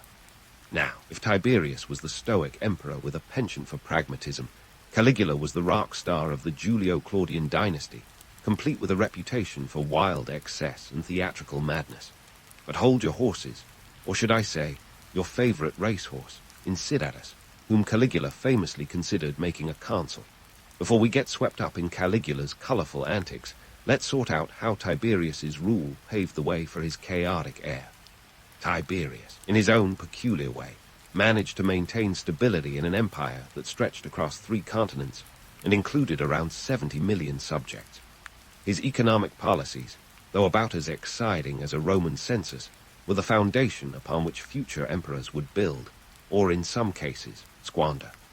By the time Tiberius shuffled off this mortal coil in 37 CE at the age of 77, he'd left the treasury in such robust shape that it boasted a surplus of approximately 7 billion sesterces. That's enough to fund more than a few chariot races, and certainly enough to catch the eye of an heir with a taste for decadence. Enter Caligula, stage right, with all the subtlety of a gladiator at a poetry reading. Born Gaius Julius Caesar Augustus Germanicus, Caligula was the great-grandson of Augustus and the son of the beloved military hero Germanicus. But it was his nickname, Caligula, meaning little boots, in reference to the miniature soldier's footwear he donned as a child, that stuck. Tiberius, wary of the political machinations that had marked his own rise to power, had kept Caligula at arm's length, raising him in the shadow of Capri rather than the chaotic corridors of Rome. Yet as Tiberius lay dying, the question of succession was at the forefront of everyone's mind. Tiberius had no biological son to hand the imperial baton to, so he left it to his great-nephew, Caligula, and his own grandson, Tiberius Gemellus, to sort things out. The will, however, was about as clear as a Roman sewer on a rainy day. It named both as joint heirs, a move that had conflict written all over it in big, bold letters. But let's not pretend this was a fair fight. Caligula, ever the crowd-pleaser, was already the favorite, spent years cultivating an image of the charismatic young prince, a stark contrast to Tiberius's dour demeanor. When Tiberius finally kicked the bucket, rumor has it, possibly with a little nudge from Caligula himself, the Senate wasted no time in scrapping the joint heir business and elevating Caligula to sole emperor. His reign began with the kind of exuberance you'd expect from a man eager to make his mark. Public games, generous bonuses to the Praetorian Guard, and tax reliefs that had the plebs cheering his name in the streets. But beneath the surface of Caligula's initial popularity lay the seeds of chaos. Tiberius's legacy of fiscal prudence was swiftly turned on its head. Caligula, thrumming with the kind of energy that only comes from youth and unchecked power, spent lavishly. He drained the treasury with a speed that would impress even the most reckless of spendthrifts. What Tiberius had built over a lifetime, Caligula was ready to burn through in the time it takes to host a particularly extravagant series of gladiatorial games. Yet, we can't lay all the blame for the Roman Empire's woes at Caligula's feet. His rise to power was a testament to the precarious nature of imperial succession, a system that relied more on lineage and less on merit. Tiberius's reluctance to groom a single, clear successor created a vacuum that Caligula filled with all the exuberance of a young emperor eager to outshine his predecessors. The transition exposed the vulnerabilities of an empire that, for all its grandeur, was still very much at the mercy of the men who ruled it. Tiberius's reign, with all its contradictions, left an indelible mark on Roman governance. He was a ruler who valued stability over spectacle, a pragmatist who managed to keep the empire afloat amidst a sea of intrigue and ambition. Yet, his preference for isolation and his cautious nature created an environment where rumors flourished and trust was a rare commodity. The myths of his excesses on Capri, though likely exaggerated, reflect the Roman appetite for scandal and serve as a cautionary tale about the dangers of detachment from reality. As for Caligula, his brief but tumultuous reign added a colorful chapter to the history of Rome, a chapter that underscored the fragility of power and the unpredictable nature of imperial rule. Though his antics would eventually lead to his downfall, assassinated in 41 CE by those who had once praised him, his story, much like Tiberius's, is a reminder of the complexities of leadership and legacy. In the grand tapestry of Roman history, Tiberius stands as a figure of paradoxes, a ruler who was both maligned and admired, a man whose policies laid the groundwork for an empire that would endure for centuries. His reign was a testament to the art of governance in an age where power was as much about perception as it was about policy. And while the allure of the myths surrounding his life may never fade, the reality of his rule remains a compelling study in the balance between authority and ambition. So, as we wrap up this saga of Tiberius, let's remember that history, much like the emperors who shaped it, is full of contradictions and complexities. The stories we tell about the past are as much reflections of our own desires and fears as they are of the men and women who lived them. In the end, Tiberius's legacy is a reminder that, in the ever-turning wheel of history, even the most powerful are subject to the whims of fortune and the inexorable march of time. And that, dear friends, is the true enduring lesson of Rome's second emperor. In the bustling streets of New Salem, Illinois, a gangly young man named Abraham Lincoln was about to make a name for himself, not as a future president, but as a formidable wrestler. That's right. Before Lincoln was splitting the nation in half over the issue of slavery, he was splitting rails and tackling opponents in the dirt. Picture this.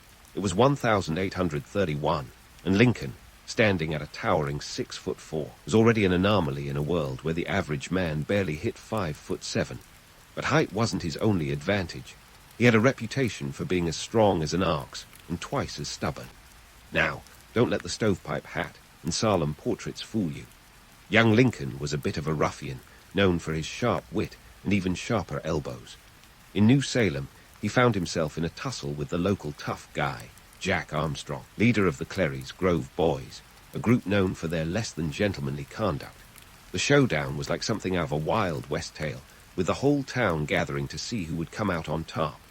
As the story goes, the match was more than just a test of physical prowess. It was a clash of wits and wills. Lincoln, realizing brute force might not be enough, resorted to some psychological trickery. Mid-match, he paused, looked Armstrong dead in the eye, and declared, "I'm the big buck of this lick. If any of you want to try it, come on and wet your horns." Armstrong, perhaps taken aback by Lincoln's audacity or just amused by his choice of words, conceded the fight, and Lincoln's reputation as the rail-splitter was cemented. But Lincoln's life wasn't all wrestling and rail-splitting. He was a self-made man in the truest sense, an autodidact who devoured any book he could get his hands on. By candlelight, he read everything from Shakespeare to the Bible, and his thirst for knowledge was as unquenchable as his knack for storytelling. He famously quipped, "My best friend is a person who will give me a book I have not read." His early jobs were as varied as his reading list. He worked as a store clerk, a postmaster, and even took a stint as a surveyor. Each role taught him something new about people and politics. As a store clerk, he developed his legendary honesty, refusing to shortchange a customer even by a few cents. This earned him the nickname Honest Abe, a moniker that would stick with him all the way to the White House. Lincoln's fashion sense, or lack thereof, was another aspect that set him apart. Picture a man who often looked like he got dressed in the dark. His trousers were notoriously too short, exposing ankles that must have been as pale as his ambition was bright. He once remarked, "Clothes make the man. Naked people have little or no influence in society." But one has to wonder if he ever looked in the mirror when he said that. Beyond his sartorial misadventures, Lincoln had a penchant for humor that could rival any stand-up comedian today. He was a master of the cheeky story, often using them to make a point or disarm a tense situation. His jokes weren't just for laughs. They were strategic, a way to connect with people and cut through the noise of political bluster. In these formative years, we see the building blocks of Lincoln's leadership. He wasn't born into greatness. He built it with his own two hands, one rail at a time. His experiences in New Salem weren't just a series of quirky anecdotes. They were a crucible where he forged the qualities that would later guide a nation through its darkest hours. The wrestling match, the odd jobs, the self-education, and yes, even the mismatched clothes. Each was a chapter in the making of a leader who would one day stand tall, not just in stature, but in history itself. As Lincoln stood tall in history, both literally and metaphorically, he was about to take his first real steps into the political arena. This wasn't just a stroll through a park. It was more of a tightrope walk over a pit of political vipers. It was 1834 when Lincoln was first elected to the Illinois state legislature, representing Sangamon County. Here, he was just one of the Long Nine, a group of legislators all over 6 feet tall. Apparently, height was a political asset long before television debates made it a thing. In the legislature, Lincoln wasn't just learning the ropes. He was weaving them into a political strategy that would eventually tie his opponents in knots. He was a Whig back then, a party that, much like a 1990s boy band, had a lot of appeal but didn't quite stand the test of time. Lincoln's focus was on infrastructure improvements, or internal improvements as they called them. Think roads, canals, and railroads, the 19th century equivalent of trying to get better Wi-Fi in rural areas today. He believed, quite sensibly, that a well-connected state would lead to economic prosperity. However, like many grand plans, these improvements often ran into budget issues, and Illinois found itself in debt deeper than a philosopher's existential crisis. But politics wasn't just about roads and bridges for Lincoln. It was about people and principles, too. He was already showing signs of his future greatness, particularly with his opposition to slavery. In 1837, he and fellow legislator Dan Stone penned a protest against slavery, stating it was founded on both injustice and bad policy. At a time when such sentiments could land you in hot political water, Lincoln was dipping his toes in with cautious consistency. Fast forward to 1858, and Lincoln was gearing up for what would be one of the most famous political showdowns in American history, his Senate race against Stephen Douglas. This wasn't just any race. It was the Super Bowl of senatorial contests. Douglas, known as the Little Giant for his short stature and massive political clout, was the incumbent with all the cards stacked in his favor. Lincoln, on the other hand, was the scrappy underdog, ready to take on not just Douglas, but the very system that upheld slavery. Here, Lincoln delivered his famous House Divided speech, declaring, "A house divided against itself cannot stand." It was a bold stance, akin to walking into a poker game and betting the farm on a pair of deuces. The speech was prophetic, no doubt, but at the time, it went over about as well as a lead balloon. Lincoln's words were a clarion call that many weren't quite ready to answer. In fact, it made him as popular as a porcupine in a balloon factory, as the speech was viewed as radical by some and downright dangerous by others. The debates that followed were legendary, a series of 7 face-offs that were the 19th century version of televised debates, minus the TV, but with plenty of live spectators and rabid newspaper coverage. Each debate drew crowds in the thousands, eager to see the intellectual duel between the towering log splitter and the diminutive yet towering statesman. Lincoln, with his folksy charm and razor-sharp logic, squared off against Douglas's polished rhetoric and political savvy. Lincoln didn't win the Senate seat. Douglas did, thanks to the quirky electoral process of the time where state legislatures, not the public, picked senators. The loss stung like a paper cut on a cold day, but it wasn't a total defeat. Lincoln had gained national prominence, and his name was now inscribed in the political consciousness of the nation. He had become the voice of the anti-slavery movement, a mantle he would wear with increasing weight in the years to come. While the debates catapulted Lincoln into the national spotlight, they also exposed the harsh realities of a divided nation. The debates were as much about the future of America as they were about the two men on stage.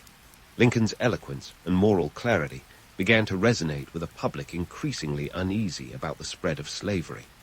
Despite his loss, Lincoln's profile was on the rise. He was like a band that had just opened for a major act. People remembered his name, his voice, his message.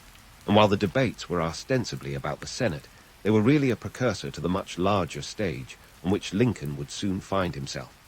His political career was just beginning to crescendo, and America was hardly ready for the symphony that was about to unfold. So, as Lincoln regrouped from his Senate loss, the nation was inching closer to an inevitable reckoning. The stage was set for him to rise from the ashes of defeat, like a political phoenix, ready to take on the greatest challenge of his life. But for now, let's leave Lincoln at the cusp of greatness, a man with a destiny as vast as the prairies he once roamed. There's more to come in this saga, and trust me, it only gets more intense from here. As Lincoln stood at the cusp of greatness, the nation was like a kettle on the boil, and the steam was about to blow. The year was 1860, and America was teetering on the edge of chaos. Political parties were as splintered as a bad jigsaw puzzle, and the issue of slavery was the elephant in the room no one could ignore. Now, if you think today's elections are a circus, the 1860 election was the whole three-ring affair. The Democrats were so divided they had to field 2 candidates, Stephen Douglas and John C. Breckinridge, while the newly formed Constitutional Union Party threw John Bell into the mix for good measure. It was a political free-for-all, and Lincoln was the dark horse racing up the inside track. Lincoln's nomination by the Republican Party wasn't exactly a foregone conclusion. He was up against some heavy hitters like William H. Seward and Salmon P. Chase. But here's where Lincoln's strategic cunning came into play. His team, led by the savvy David Davis, worked the convention like a well-oiled machine, securing votes with promises as sweet as molasses. Lincoln was the compromise candidate, the one who could appeal to the widest audience without the baggage of previous political missteps. It was a bit like being the least controversial dish on a buffet table at a family reunion. Everyone can stomach you, even if they're not particularly excited about it. When election day rolled around, Lincoln snagged only 40% of the popular vote, but thanks to the fractured opposition, he scooped up 180 electoral votes, securing his spot as the 16th President of the United States. His victory, though decisive, was hardly a landslide of public opinion. In fact, he wasn't even on the ballot in 10 southern states, which just goes to show how divided the nation truly was. It was a win that felt more like a ticking time bomb, with the South seeing red and talk of secession hanging in the air like a storm cloud. Now, Lincoln wasn't just about to sit back and let things unravel. He was a man of action, and he saw the telegraph as his weapon of choice. Imagine a 19th century Twitter, but instead of hashtags and memes, it was all about rapid-fire communication. Lincoln used the telegraph to keep his finger on the pulse of military operations during the Civil War, revolutionary move that transformed him into the first true commander-in-chief. His telegraph office was essentially the Oval Office of its time, where he could send and receive messages with unprecedented speed. It allowed him to bypass the usual bureaucratic bottlenecks and make decisions in real time, a necessity when the fate of the Union was hanging by a thread. But let's not get ahead of ourselves. Lincoln's most famous executive action, the Emancipation Proclamation, is often shrouded in myth. Popular lore would have you believe it was a sweeping, altruistic move that freed all slaves with a single stroke of Lincoln's pen. The truth, it was a strategic wartime measure designed to weaken the Confederacy by declaring all slaves in rebel states to be free. It didn't apply to border states or areas under Union control. In essence, it was as much a military strategy as a moral stance, and it highlighted Lincoln's pragmatism. He was playing 4D chess, while others were still figuring out checkers. The proclamation, issued on January 1, 1863, was a stroke of genius that reframed the Civil War from a fight to preserve the Union into a battle for human freedom. It didn't immediately free a single slave, but it paved the way for the 13th Amendment, which would eventually abolish slavery entirely. Lincoln's ability to see the bigger picture, to use the tools at his disposal to effect change, was nothing short of visionary. And then there was his cabinet, a rogues gallery that could have given any reality TV show a run for its money. Lincoln assembled a team of rivals, literally. He brought on board his former competitors like Seward, Chase, and Edward Bates, understanding that their strengths could be better harnessed together than left to fester in opposition. This was no Cumbere moment, though. The cabinet was often a hotbed of clashing egos and political brinkmanship. Seward, for instance, initially thought he'd be the puppet master pulling Lincoln's strings, only to find out that Honest Abe was nobody's marionette. Lincoln's leadership style was not to dominate, but to listen, to mediate, and to guide with a steady hand. He knew when to be firm and when to let others take the lead, a skill that kept his cabinet functioning despite its internal friction. It was like being the conductor of an orchestra where half the musicians want to play their own tune. Yet somehow, he managed to coax a symphony out of the cacophony, steering the nation through its darkest days with a mix of humor, humility, and sheer determination. So, as Lincoln navigated the treacherous waters of his presidency, it was clear that his journey was far from over. The challenges he faced were monumental, and the stakes couldn't have been higher. But if anyone was up for the task, it was the rail splitter from Illinois, who had risen from obscurity to lead a nation not just with his words, but with his actions. The story of Lincoln's presidency is a testament to the power of perseverance and vision, and there's still much more to uncover about this remarkable leader.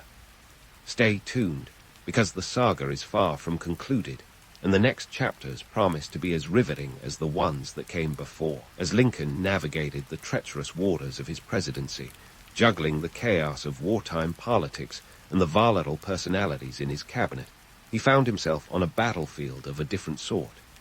The Civil War was raging, and Lincoln's leadership was about to be put to the ultimate test. Imagine trying to conduct an orchestra with half the musicians missing their instruments and the other half playing in a different key. That's essentially what leading a divided nation felt like. Lincoln was no military strategist by training, but that didn't stop him from rolling up his sleeves and diving into the nitty-gritty of military operations. He learned on the job, which, considering the stakes, was like learning to fly a plane while it's already in the air. His approach was hands-on, to say the least. He spent countless hours in the War Department's telegraph office, crafting strategy and making decisions with the immediacy of a tweet, minus the character limit. Lincoln was like the first remote worker, managing the war effort from his makeshift command center, showing that leadership doesn't always happen from a boardroom, or in this case, a battlefield. Amidst the chaos, Lincoln faced criticism that would have made lesser men crumble. His handling of the war, especially the Union's lackluster early performance, was the subject of much public scorn. Newspapers were brutal, opposition politicians were relentless, and even some of his own generals were more interested in politicking than fighting. Yet Lincoln had a secret weapon, humor. When General McClellan, a man who could have rivaled Narcissus for self-admiration, refused to engage Confederate forces, Lincoln quipped, "If General McClellan does not want to use the army, I would like to borrow it for a time." A classic Lincoln zinger, delivered with just enough wit to cut through the tension without adding more fuel to the fire. Lincoln's ability to handle criticism with grace was crucial, but his leadership was about more than witty retorts. He understood the power of words, not just for their humor, but for their ability to inspire and unite. Enter the Gettysburg Address, delivered on November 19, 1863. A mere 272 words. It was shorter than your average tick-tock, yet it packed a punch that echoed through history. Lincoln, in his high-pitched Kentucky twang, spoke of a new birth of freedom, redefining the war's purpose in a way that resonated with a nation weary of bloodshed. Now, let's debunk a little myth here. The Gettysburg Address wasn't universally acclaimed at the time. Newspapers like the Chicago Times dismissed it as silly, flat, and dishwatery.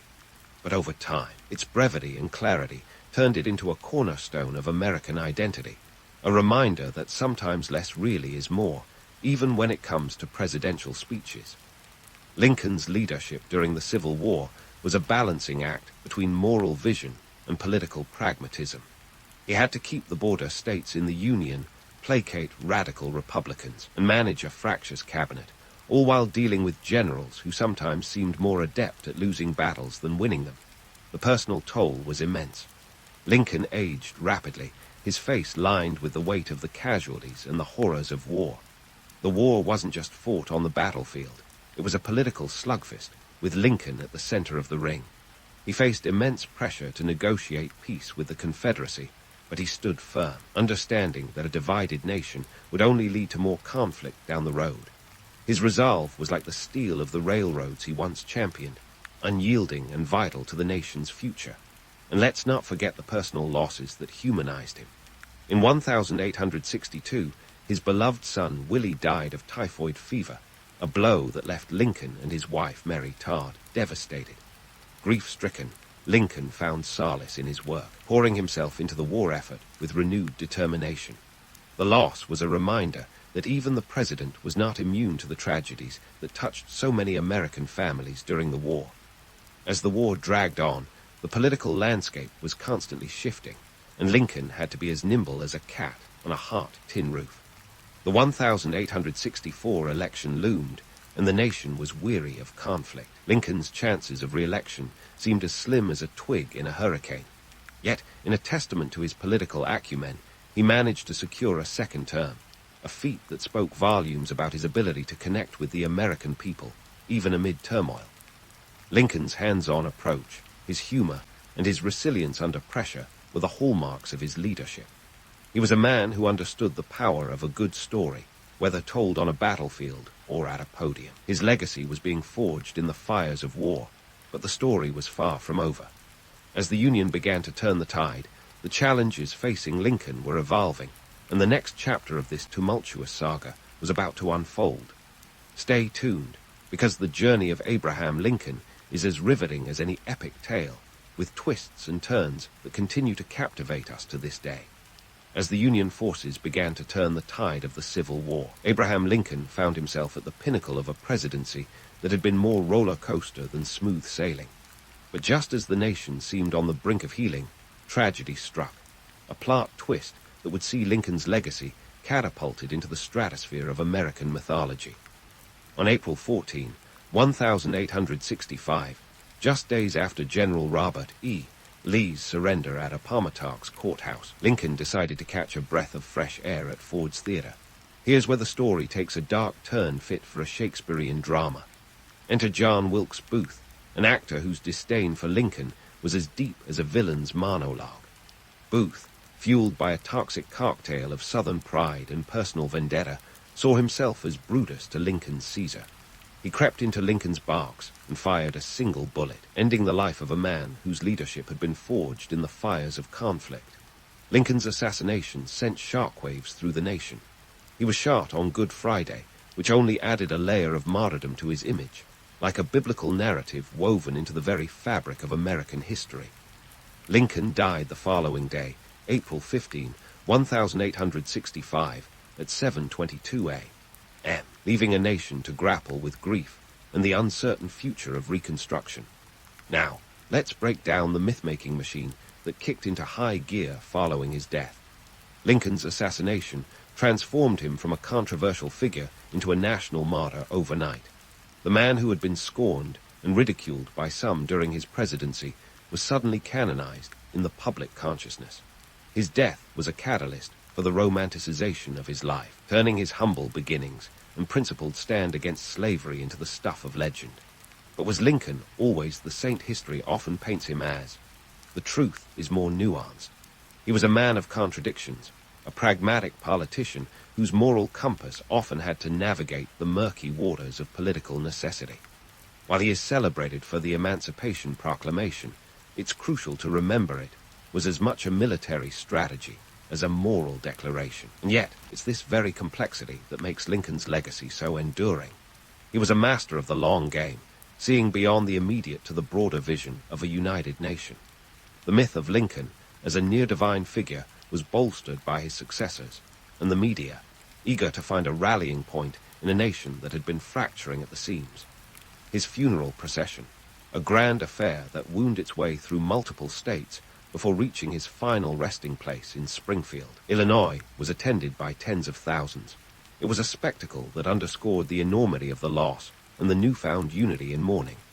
Lincoln's death also set the stage for a period of Reconstruction that was as tumultuous as it was transformative. Without his steady hand, the task of reuniting the nation fell to others less adept at balancing the scales of justice and reconciliation. Andrew Johnson, his successor, lacked Lincoln's deft touch, and his lenient policies towards the South sparked outrage among radical Republicans, leading to his impeachment in 1868. So what about Lincoln's vision for a more unified nation? His famous second inaugural address, delivered just weeks before his assassination, offered a glimpse of his hopes for the future. "With malice toward none, with charity for all," he said, words that encapsulated his belief in healing the nation's wounds without retribution. It was a vision that, while not fully realized in his lifetime, laid the groundwork for the eventual reunification of the country. The legacy of Lincoln's leadership style is perhaps best seen in his ability to connect with people across the political spectrum. He was a storyteller who understood the power of narrative to shape public opinion and inspire action. Whether through a well-timed joke or a poignant speech, Lincoln knew how to reach the hearts and minds of his audience. It's a lesson modern leaders would do well to heed, a reminder that even in the age of digital communication, the human touch still matters. And let's not forget Lincoln's penchant for storytelling, which, despite sometimes veering into the territory of tall tales, was a key component of his charm. He could spin a yarn as well as any novelist, using humor and anecdote to make complex ideas relatable and understandable. It's easy to imagine him today, perhaps hosting a podcast or delivering quips on social media, still finding ways to engage and enlighten. In the end, Lincoln's legacy is a tapestry woven from both truth and myth, a reflection of a nation's need to find heroes in its darkest hours. He remains a symbol of perseverance and moral courage, a leader who, despite the odds, managed to hold a fractured country together. His assassination, while tragic, ensured his place in the pantheon of American icons, etched in marble and memory as a leader who dared to dream of a better, more united nation. So as we wrap up this saga of Abraham Lincoln, let's remember him not just as the marble man of monuments, but as the flawed yet visionary leader he was. His life and legacy continue to offer lessons for today's world, reminding us that leadership is as much about listening and learning as it is about leading. And while the myths surrounding him may sometimes overshadow the man, it's the enduring truth of his vision that keeps his story alive, inspiring generations to strive for a more perfect union. If you've ever wondered how ancient civilizations managed to craft jaw-dropping architectural feats without the help of modern amenities like cranes or YouTube tutorials, step right up to the world of the Maya. These folks didn't just build cities. They built entire worlds, complete with pyramids that could rival Egyptian pharaohs' wildest dreams, observatories that put their stargazing skills on par with today's most seasoned astronomers, and ball courts that could have easily hosted an ancient version of the World Cup, minus the vuvuzelas. But before we dive into the intricate details of Maya architecture, let's set the stage with some basics about who these people were, where they lived, and why their obsession with building might just make your Lego collection look like child's play. First off, the Maya, a civilization so mysterious and fascinating that they've kept archaeologists busy and history buffs intrigued for centuries. Occupying a chunk of land that we now know as southern Mexico, Guatemala, Belize, Honduras, and El Salvador, the Maya were the rock stars of Mesoamerica. They were living large in the jungles and highlands, starting from as early as 2000 BCE and sticking around until about 1500 CE. It's a good 500 years of building, innovating, and occasionally getting into a scuffle or two with neighboring civilizations. Now, if you're wondering just how large this Maya world was, consider this. At its peak, the Maya civilization sprawled across nearly 150,000 square miles. That's more than double the size of modern-day Germany. And within this vast territory, they didn't just plop down a few scattered huts and call it a day. Oh no, they constructed entire cities like Tikal, Kapan, and Paling, each boasting populations that could easily fill a small modern city, with Tikal alone housing around 100,000 people at its height. That's some serious urban planning, especially when you remember they were doing it without Google Maps. But let's not get ahead of ourselves. The Maya were more than just impressive city builders.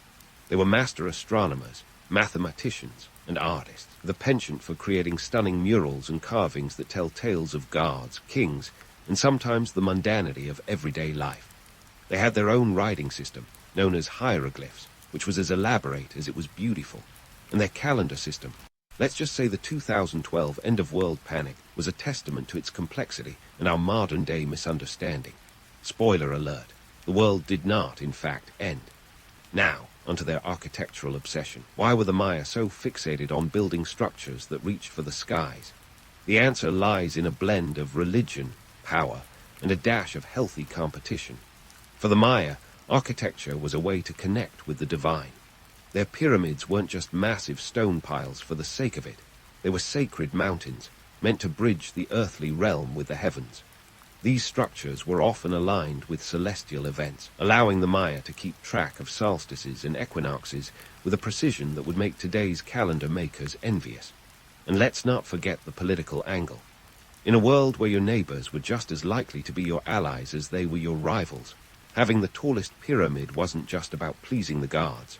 It was a status symbol, a way to say, look at us, we're the big kids on the block. Kings and rulers would commission grandiose structures to showcase their power and leave a legacy that would outlast their reign.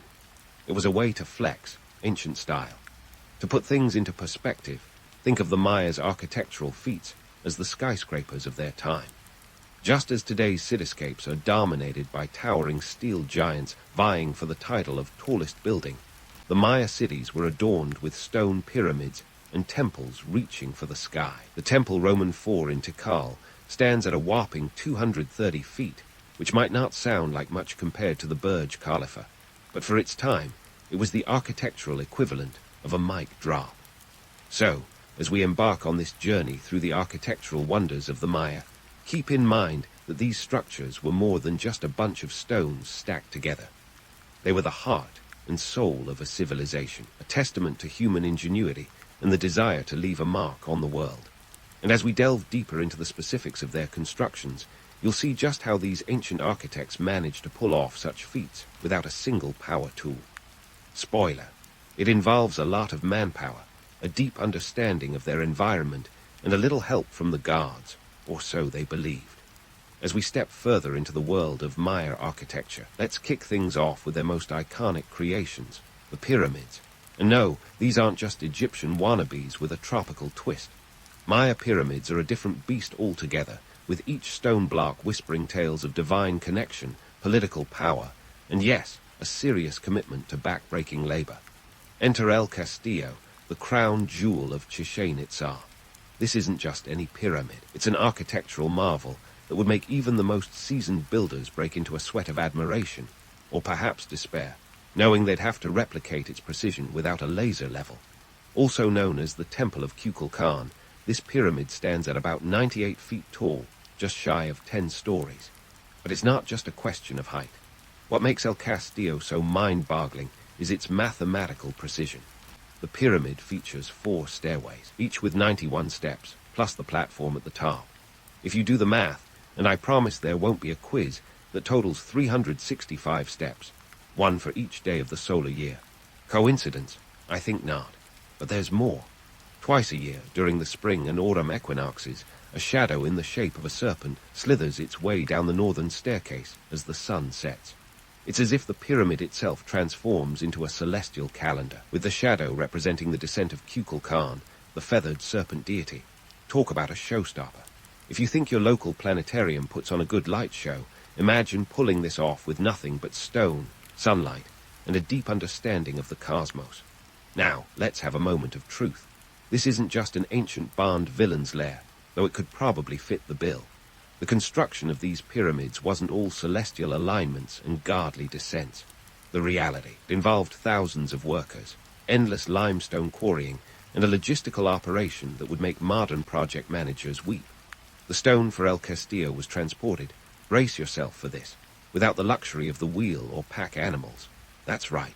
It was all human muscle, sweat, and probably a fair bit of cursing in ancient Maya tongue. And here's a kicker. While modern myths often paint these builders as willing participants in some divine, collective endeavor, the truth is a bit more sobering. Many of the laborers were likely not volunteers. Captives from war and lower classes were often put to work, and the life of a pyramid builder was anything but glamorous. It was grueling, dangerous, and well, let's just say their OSHA compliance was, non-existent. So why go through all this trouble? The answer is a cocktail of religion, politics, and a splash of egotism. Pyramids like El Castillo were not only religious centers, but also symbols of political power. They were the skyscrapers of their day, towering over the landscape to remind everyone who was boss. The rulers who commissioned these pyramids were making statements that reached up to the heavens and out to their rivals. "Look upon my works, ye mighty, and despair," as the poet once said. And while we're on the topic of despair, let's touch on the economic context. Building these pyramids wasn't just a test of spiritual devotion or political ambition. It was an economic juggernaut. The resources and manpower needed were enormous, and the projects could strain the coffers of even the most prosperous city-states. In some cases, the construction of such grandiose structures could lead to economic strain, contributing to internal strife or weakening the state against external threats. Yet, despite these gritty realities, the romanticism surrounding these structures persists. Who doesn't want to believe in a world where humans and gods interacted seamlessly through stone and shadow? The allure of the pyramids lies in their ability to transcend time, a reminder of human ambition and creativity. But it's essential to remember that while the legends are enchanting, the truth is equally compelling, filled with the triumphs and tribulations of a civilization striving to leave a mark on the world. As we continue our journey through Maya architecture, we'll see more examples of how their structures were designed not just to withstand the forces of nature, but also to reflect the complex social and political tapestries of the time. From the bustling plazas to the grand temples, each stone laid was a testament to a society that, despite its challenges, reached for the stars and occasionally managed to touch them. Stay tuned as we peel back more layers of this ancient world, myths and all, revealing a civilization that was both ordinary and extraordinary in its pursuit of architectural excellence. So, as our ancient Maya architects were busy reaching for the stars with their sky-high pyramids, they were also laying the groundwork, literally, for some of the most advanced urban planning of their time. If you think city streets full of potholes are a modern affair, think again. The Maya were dealing with urban sprawl and infrastructure headaches long before the first jackhammer ever hit concrete. Let's talk about roads, or as the Maya called them, Asterisk Sakbiab asterisk. These weren't your average dirt paths. They were meticulously constructed white stone causeways. Some stretched over 60 miles, connecting city-states like Tikal and Calakmul, essentially creating the ancient Mesoamerican version of the interstate highway system. These roads weren't just about logistics. They were symbolic arteries of power and prestige, reinforcing political alliances and facilitating trade. Picture this, a ruler's influence stretching as far as the eye can see, thanks to a well-maintained Sakbi. It was like posting an ancient "My empire goes this far" sign for all to see. But the real kicker is how the Maya managed to keep their cities running without turning them into polluted nightmares. Long before green was a buzzword, the Maya were the OGs of sustainable living. Take their water systems, for instance. Cities like Tikal had reservoirs ingeniously designed to capture and store rainwater, ensuring a steady supply during the dry season. These weren't just any reservoirs. They were lined with clay to prevent leaks and often featured sophisticated filtration systems using sand and gravel. And they did all this without a single drop of hand-wringing over climate change. Now that's foresight. The Maya also had a talent for urban zoning that would make any modern city planner nod in approval. Residential areas were carefully separated from ceremonial and administrative centers, ensuring that the sacred and the mundane didn't step on each other's toes. This wasn't just about aesthetics. It was practical, keeping the hustle and bustle of everyday life away from the sanctity of religious spaces meant fewer disruptions during important rituals. And we all know how awkward it can be when a daily commute interrupts a sacred ceremony. Now, let's pause for a moment and talk politics, because no grand urban plan is complete without a hefty dose of political maneuvering. The layout of Maya cities was often a reflection of the ruler's ambitions. Each new building project was a chance to leave a personal stamp on the urban landscape, a literal and figurative cornerstone of their legacy. The bigger and more intricate the project, the more it screamed, "I'm the ruler here, and don't you forget it." In this ancient game of architectural one-upmanship, the Maya weren't just building cities. They were crafting monuments to their reigns. Imagine if our modern politicians had to build a skyscraper every time they wanted to make a point. Talk about high stakes. But here's the twist. Despite their genius and grand designs, not every city was a success story. Some Maya cities fell victim to overexpansion and resource mismanagement. For instance, Capan, a city that once housed around 20,000 people, experienced deforestation and soil erosion, which led to agricultural decline. It's like the Maya version of urban sprawl, where ambition outpaced the environment's ability to cope. It's a sobering reminder that even then, nature had the final say. Yet, for all their human flaws, the Maya managed to create urban environments that weren't just about survival, but about thriving. Their cities were centers of trade, politics, and culture, where ideas flowed as freely as cacao beans. While the rest of the world was still figuring out how to organize around a central market, the Maya were busy perfecting the art of city life. Let's not forget the social fabric woven into these urban landscapes. The plazas were more than just open spaces. They were the beating heart of Maya society. These communal areas hosted markets, religious ceremonies, and public gatherings. They were where news traveled, alliances were forged, and disputes were settled. In a world without social media, the plaza was the original Facebook feed, minus the cat memes, of course. And what's the takeaway from all this? The Maya cities weren't just testaments to architectural prowess. They were complex ecosystems where human ambition, environmental challenges, and social dynamics played out in real time.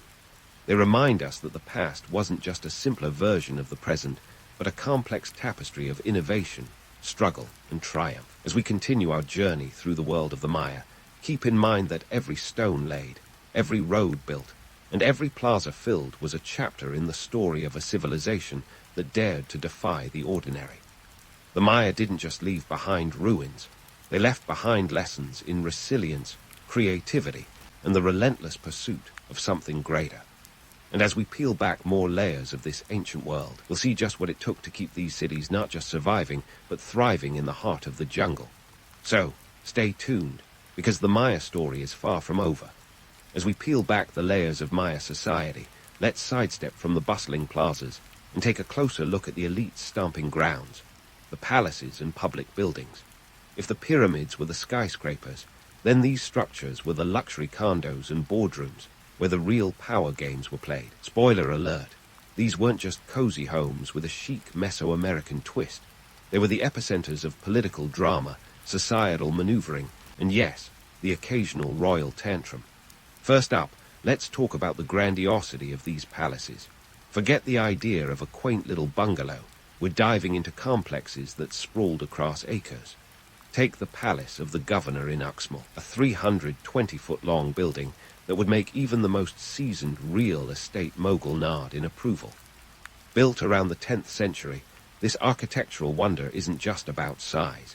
It's about making a statement. With its intricate mosaics depicting gods and celestial bodies, the palace served as a visual reminder of the ruler's divine right to govern. Imagine plastering your office walls with portraits of mythological creatures just to remind everyone who's in charge. But before we get swept away by the allure of these ornate facades, let's debunk a cozy little myth. These palaces weren't the Maya equivalent of a penthouse suite with room service. In reality, they were more like political arenas, where the rulers and their entourages strategized, negotiated, and occasionally engaged in verbal sparring matches that would put modern debate teams to shame. The palaces were designed to impress and intimidate. The grandeur wasn't just for show. It was a calculated move to reinforce the ruler's status and control. As they say, go big or go home, or in this case, lose your throne. Now, let's crunch some numbers.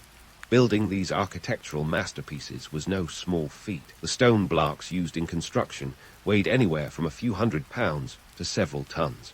And remember, there was no Amazon Prime to deliver these bad boys straight to the construction site.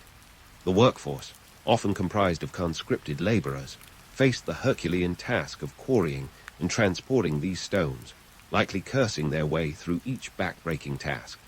It's estimated that constructing a palace could take decades, with the labor force ranging from a few hundred to thousands, depending on the ambition of the project. Speaking of ambition, let's delve into the economic backdrop. The construction of these palaces wasn't just a matter of piling up stones. It was an economic juggernaut. Resources had to be meticulously managed, from the procurement of limestone to the logistics of feeding and housing the workforce. The rulers who embarked on these projects weren't just building palaces. They were engaging in a high-stakes game of resource management. Overextend, and you risked economic turmoil. Succeed, and you secured your legacy. It's the ancient version of a balancing act, minus the safety net. But why put in all this effort? The answer is a cocktail of power, politics, and prestige. The rulers needed a stage from which to govern their empires, and the palaces provided just that. They were the epicenter of the city-state's power, where decisions were made, alliances forged, and policies enacted. In essence, they were the nerve centers of Maya politics, where the fate of civilizations could be decided over a cup of frothy cacao. Now, onto the myth-busting. The romanticized vision of rulers lounging in opulence while feasting on exotic fruits and sipping nectar is, well, mostly fantasy. Sure, there were banquets and ceremonies, but these were strategic, often intended to win over allies or assert dominance over rivals. The palaces weren't just about luxury. They were about survival in a world where power dynamics could shift as quickly as the weather. And let's not forget the social dynamics at play. These buildings were buzzing hives of activity, with a constant stream of advisors, officials, scribes, and guards. The palace was less a home and more a bustling hub of governance. The ruler's court was a microcosm of Maya society, where hierarchies were enforced, and every action was a calculated move in the grand chess game of politics. It's like an ancient version of Survivor, where alliances were key, and outmaneuvering opponents was the path to victory. As we take a closer look at the decorative elements, the artistry of the Maya comes into sharp focus. The facades of these buildings were often adorned with stucco and intricate carvings, showcasing the skill of Maya artisans. These artworks weren't just decorative, were laden with symbolism, often depicting gods, celestial events, and scenes of rulers in their divine roles. It was art with a purpose, a visual narrative that reinforced the ruler's authority and connection to the cosmos. Talk about making a statement piece. But let's not get carried away by the beauty without acknowledging the harsh realities. The labor force responsible for these masterpieces toiled under arduous conditions, often with little reward beyond survival. The grandeur of the palaces was built on the backs of those who had little choice in the matter. It's a stark reminder that for all the beauty and innovation, there was a darker side to this architectural prowess, a side that modern romanticism tends to gloss over. Yet, despite the harsh truths, the allure of these palaces endures. They stand as testaments to the Maya's architectural genius, their ability to weave together politics, art, and society into structures that have withstood the test of time. The romance lies not just in the grandeur, but in the complexity of a civilization that dared to reach for greatness while grappling with the realities of human ambition. As we continue this journey through Maya architecture, remember that each stone laid was a chapter in a grand narrative, where power, ambition, and creativity intertwined to shape a civilization that continues to captivate our imaginations. The Maya story is far from over, and as we delve deeper into their world, we'll uncover more layers of this ancient society, revealing the remarkable and sometimes brutal realities that built their legacy. Stay tuned, because the tale of the Maya palaces and public buildings is just getting started.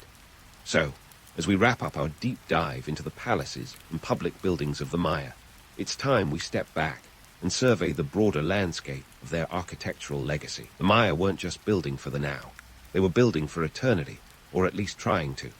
Let's talk about why these ancient structures still stand today as the gold standard of architectural innovation, and what modern builders might learn from these stone stackers of yore. For starters, the Maya had one thing nailed down: resilience.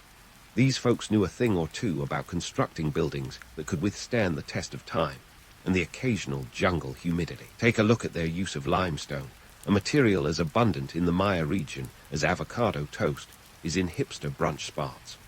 The Maya didn't just slap these stones together with spit and hope.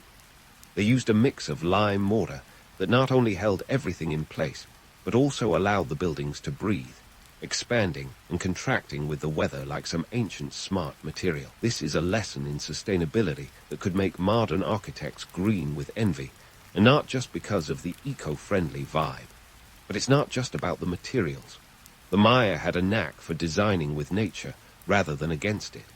Their cities were often laid out in alignment with celestial bodies, which was as much about spirituality as it was about practicality. This cosmic urban planning ensured that structures were positioned to maximize sunlight and minimize erosion. It's a masterclass in adaptability and foresight that has modern parallels. Think solar panels and eco-friendly urban designs. Though, let's be honest, today's urban planners aren't exactly consulting the stars for zoning laws. Now, let's talk about the elephant in the room, or the jaguar, if we're sticking to the Mesoamerican theme: the collapse of the Maya civilization. It's a story as complicated as a soap opera, with no single villain, but a cast of characters that include environmental degradation, political turmoil, and social upheaval. Picture it: the sprawling city-states, once bustling with trade and culture, slowly descending into chaos as resources dwindled and the environment became less hospitable. It's a cautionary tale that resonates eerily with today's world, where environmental concerns and political instability are as hot as a temple stone at noon. Despite their eventual decline, the Maya left behind a legacy that continues to captivate. Why do these ancient structures still draw us in like moths to a flame? Part of it is the romance of the ruins, the allure of a lost world that feels both familiar and alien. There's a certain magic in standing before a crumbling pyramid, imagining the ceremonies and dramas that unfolded where you're now taking selfies. It's the same reason we binge-watch historical dramas. The mix of intrigue, power, and mystery is irresistible. Yet, the fascination goes beyond mere aesthetics. Maya architecture is a testament to human ingenuity, a reminder that even in the absence of tech gadgets and modern machinery, creativity and determination can carve wonders out of stone. It's a humbling thought, especially when you consider that these structures were built by hands that had never held a smartphone or Googled how to build a pyramid. Instead, they relied on collective knowledge passed down through generations, a kind of Wikipedia, but with fewer cat memes and more hieroglyphs. In many ways, the Maya story is a mirror reflecting our own. It speaks to the timeless themes of ambition, resourcefulness, and the quest for greatness, tempered by the harsh realities of human nature and environmental limits.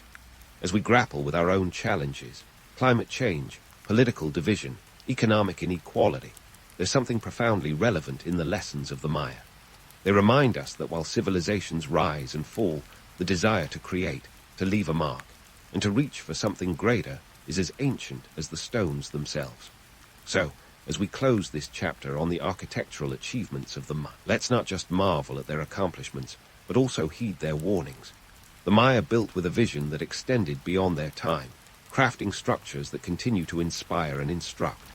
Their legacy is not just in the stones they stacked, but in the lessons they left behind, about sustainability, innovation, and the delicate balance between human ambition and the natural world.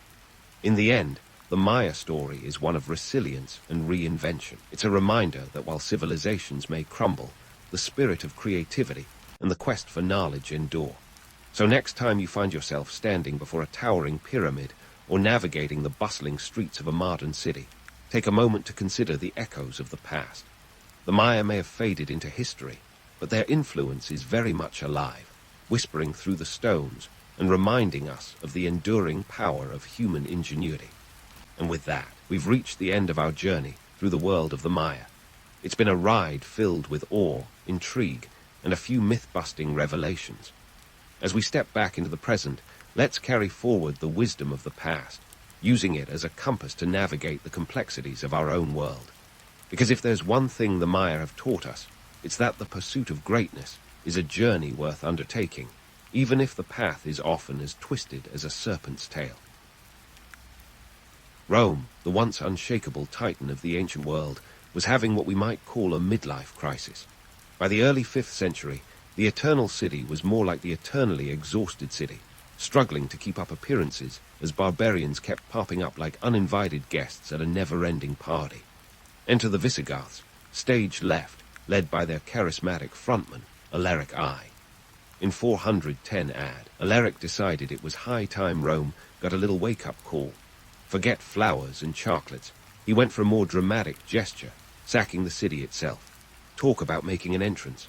Let's not pretend Rome's downfall was a surprise. It had been creaking at the seams for a while. Imagine a celebrity whose best days are behind them, trying desperately to maintain their sparkle. The Visigoths were more than happy to help dismantle that facade. They were originally a nomadic tribe, like that band of roadies who suddenly found themselves headlining the tour. Before their big show in Rome, they'd been wandering around Europe, looking for a place to call home. The Visigoths' journey to becoming a powerhouse in Iberia was a bit like a reality TV show, complete with drama, betrayals, and a few plot twists. Originally hailing from what we now know as Scandinavia, they embarked on a great migration south, driven by a mix of climate change, overpopulation, and a little pressure from the Huns. Those guys were the original bad neighbors. By the time they reached the Roman Empire, these barbarians were far from the uncouth plunderers they're often painted as. And speaking of myths, let's bust a few bubbles about Alaric's iconic sack of Rome. Sure, the idea of barbarians storming the gates and pillaging the city sounds like a blockbuster scene, but the reality was somewhat less cinematic. Alaric's army was more interested in negotiating a place within the Roman system. They weren't just in it for the loot. They wanted land to settle and recognition from the empire. The sack was less about destruction and more about making a point, though, to be fair, the point was made with a fair bit of flair. This was a time when the Roman Empire was handing out titles like candy, and Alaric had his eyes set on one. He had served as a Roman ally, even holding the title of Magister Militum, or Master of Soldiers. But like a bad breakup, things went sour when the Romans couldn't keep their promises. So Alaric did what any leader with a grudge and a few thousand troops would do. He made his own luck. The sack of Rome was less about conquest and more about negotiation through force. In fact, Alaric tried to negotiate a peaceful settlement more than once, but the Romans were as stubborn as ever. After the sack, the Visigoths didn't just pack up and leave like rock stars post-concert. They lingered, looking for a place to settle, eventually finding their way to Gaul and then on to Spain. The process of settling down was about as awkward as a teen trying to be an adult. They had to navigate Roman politics, culture, and economics, all while holding onto their identity. It was like trying to fit into skinny jeans after a decade of sweatpants. Uncomfortable, but ultimately transformative. The transition from migratory marauders to settled rulers wasn't just a story of brute force. It was about savvy political maneuvers, alliances, and a fair bit of opportunism. The Visigoths adopted Roman customs, law, and even Christianity, though with their own Aryan twist. They were like the new kids at school, who quickly learned how to blend in while still keeping their punk rock edge. And let's talk numbers. The Visigoths weren't just a band of ragtag warriors. By the time they settled in Iberia, they had a sizable population, estimated at tens of thousands. Alaric's sack of Rome may have involved around 30,000 warriors, a formidable force that was both a threat and a bargaining chip. And despite their reputation, the Visigoths didn't just take, they also contributed to the regions they settled in. Their integration into the Roman system led to a unique fusion of cultures, laws, and traditions that would shape medieval Europe. This was a time when the Roman Empire was basically running a clearance sale on its territories, and the Visigoths were savvy sharpers. They negotiated land in Aquitaine before moving into Spain, where they established their kingdom. The Roman Empire, now split into east and west, was a shadow of its former glory, and the Visigoths were merely the first of many groups to carve out their own slice of the pie. So, while Alaric and his Visigoths are often remembered as the barbarians who sacked Rome, the truth is a bit more nuanced. They were part of a larger tapestry of migration and transformation that was remaking Europe. Their story is one of adaptation, resilience, and a bit of rock and roll flair as they transitioned from outsiders to power players in the Roman world. In the end, the Visigoths were less the destroyers of Rome and more the inheritors of its legacy. They took the pieces of a fractured empire and helped lay the foundations for the medieval kingdoms to come. Now that's a plot twist even the Romans couldn't have scripted. And so, the Visigoths found themselves inheriting a legacy they never quite planned for, like inheriting your eccentric aunt's elaborate Victorian mansion, grand, overwhelming, and in need of some serious renovations. The new chapter in Iberia was ready to unfold, and it was all about real estate. Let's swap the swords for surveyor's tools, shall we? It's time to set up a kingdom Visigoth style. First stop, the kingdom of Toulouse. This wasn't just a hastily thrown-together air-bump situation.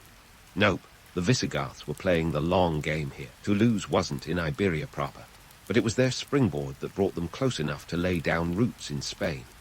This is where they started to shape Iberia like a master sculptor with a hunk of marble, though maybe with a few more chisel marks than intended. Economically, the Visigoths were like savvy investors, eyeing the prime real estate of the Iberian Peninsula. They were aware that controlling the land meant controlling the wealth. Land in Iberia was like the Silicon Valley of its day, fertile, strategically located, and full of potential. The Romans had already set up a network of roads, and the region was dotted with cities that could be lucrative centers of commerce. It's like they were handed the keys to a fixer-upper mansion in the best neighborhood. But as any homeowner knows, with great property comes great responsibility and a few unexpected costs. The Visigoths were no strangers to these hidden fees. Establishing their presence in Iberia was not just about planting a flag and calling it a day. They had to deal with the existing tenants, the Suebi, who were occupying parts of the northwest. And these weren't exactly the kind of neighbors who'd welcome you with a casserole. The Suebi were like the stubborn tenants who just wouldn't leave, and the Visigoths were determined landlords. This led to a series of conflicts that were less peaceful negotiations, and more who can shout the loudest. And by shout, I mean battle. These territorial tiffs weren't just about land. They were about asserting dominance, which in the ancient world was as good as currency. We mustn't overlook the economic costs the Visigoths faced. Warfare wasn't cheap. Equipping an army with weapons, feeding them, and maintaining their loyalty required resources. This wasn't just a weekend skirmish. It was a full-blown campaign. The Visigoths, much like any good strategist, had to weigh the cost of these conflicts against the benefits of controlling more land. But it wasn't all doom and gloom. The Visigoths were smart about leveraging existing Roman infrastructure. They adopted Roman agricultural practices, which maximized productivity and ensured that their new lands were not just a drain on resources, but a source of wealth. This was an empire-building strategy that would make any modern mogul proud. However, let's not romanticize the process too much. The Visigothic integration into Iberia was not a seamless transition. They had to contend with not only the Subai, but also the remnants of Roman governance. Like trying to run a tight ship with a crew loyal to the previous captain, the Visigoths had to establish their authority and get everyone on board with the new management. Culturally, the Visigoths were an interesting bunch.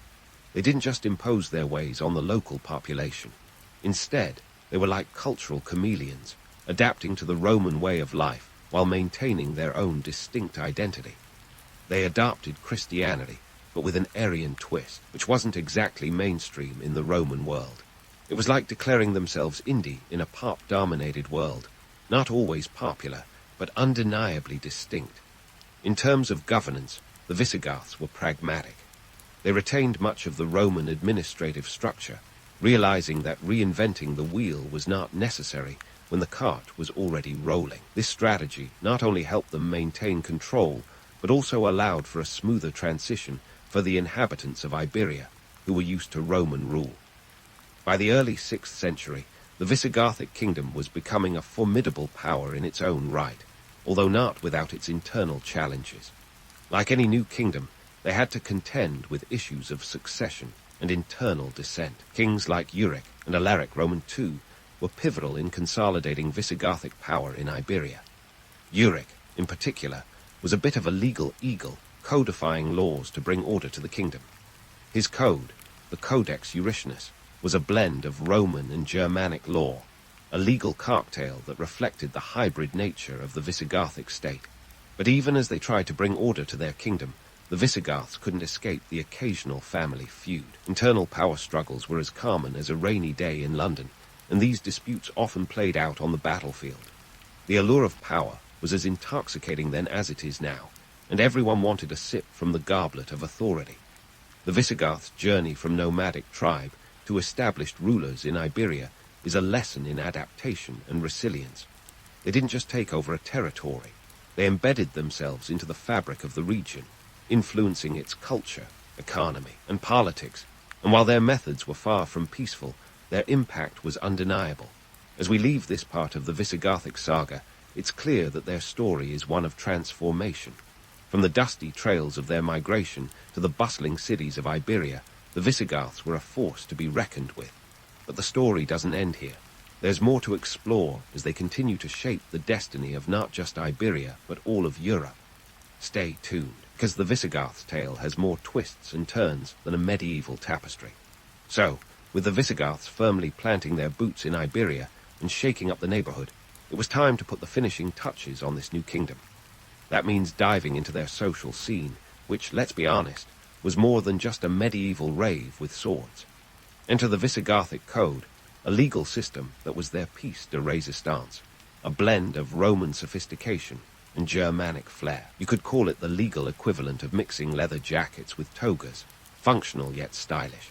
The Visigothic code, or the Codex Euricanus if you want to impress at a dinner party, was drafted around 475 AD under King Euric. This was no small feat. It was like drafting the ultimate rulebook for their newly acquired kingdom. The aim, to bring order to the chaos and ensure everyone knew their place, from the nobles to the serfs. Let's be clear, though this wasn't some touchy-feely legal utopia. The code was pragmatic, aimed at consolidating power and keeping everyone in line. It was as much about maintaining control as it was about justice. Think less Judge Judy and more Game of Thrones without the dragons. What's fascinating here is the mix of influences. Roman legal tradition provided the backbone, while the Visigothic customs added the muscle. Roman law was like the classical music of the legal world, refined, structured, and a bit uptight. The Visigoths, on the other hand, added a touch of rock and roll, with laws that were straightforward and at times brutally efficient. They knew that to rule effectively, they needed a system that addressed everything from inheritance disputes to the punishment for theft. And let's not forget, in a world where life was as predictable as a cat on caffeine, having a legal framework was a big deal. The code was also a reflection of their societal values. For instance, it emphasized the protection of property rights, showing just how much the Visigoths valued their hard-won lands. It also contained provisions for conflict resolution, because even in the 5th century, people couldn't just agree to disagree. And for those wondering, justice was not blind.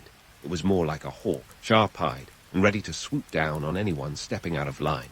But let's not kid ourselves about the inclusivity of this legal masterpiece. The code predominantly favored the elite, as most early legal systems tended to do. This was a time when the hierarchy was as rigid as a medieval castle's stone walls.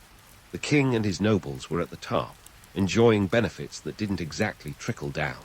For the average Joe, or Iones, if we're being historically accurate, the code was more like a set of rules to follow rather than a shield of protection. Now, onto the religious scene. The Visigoths were initially Arian Christians, a branch of Christianity that was about as popular with the Catholic Church as a fox in a henhouse. Arians believed that Jesus was distinct from God the Father, a theological hot potato that had been causing church councils to break out in a sweat for decades. This belief set the Visigoths apart from the majority of the Roman population, who were staunchly Nicene. It was like showing up to a black tie event in a Hawaiian shirt. Religious politics in this era were as volatile as a teenager's mood swings. For the Visigoths, maintaining their Arian faith was a statement of identity, a way to stay distinct from their Roman subjects. But here's where things get interesting. Over time, this religious divide became a political liability. The Visigoths ruled over a predominantly Catholic population, and religious unity was seen as a way to consolidate power and avoid internal strife. So, in a move as strategic as a chess grandmaster's, they decided to convert to Catholicism. This conversion wasn't just a casual Sunday confession. It was a calculated political maneuver. King Record I, in 587 AD, made the big switch, akin to swapping phone carriers for better coverage. It was a move that helped to unify the kingdom and align the Visigoths with the broader European power structure. Record's conversion at the Third Council of Toledo was like a royal decree, complete with pomp, circumstance, and probably a few exasperated priests wondering what took so long. But let's not romanticize this conversion as a purely spiritual awakening. The Visigoths were nothing if not pragmatic.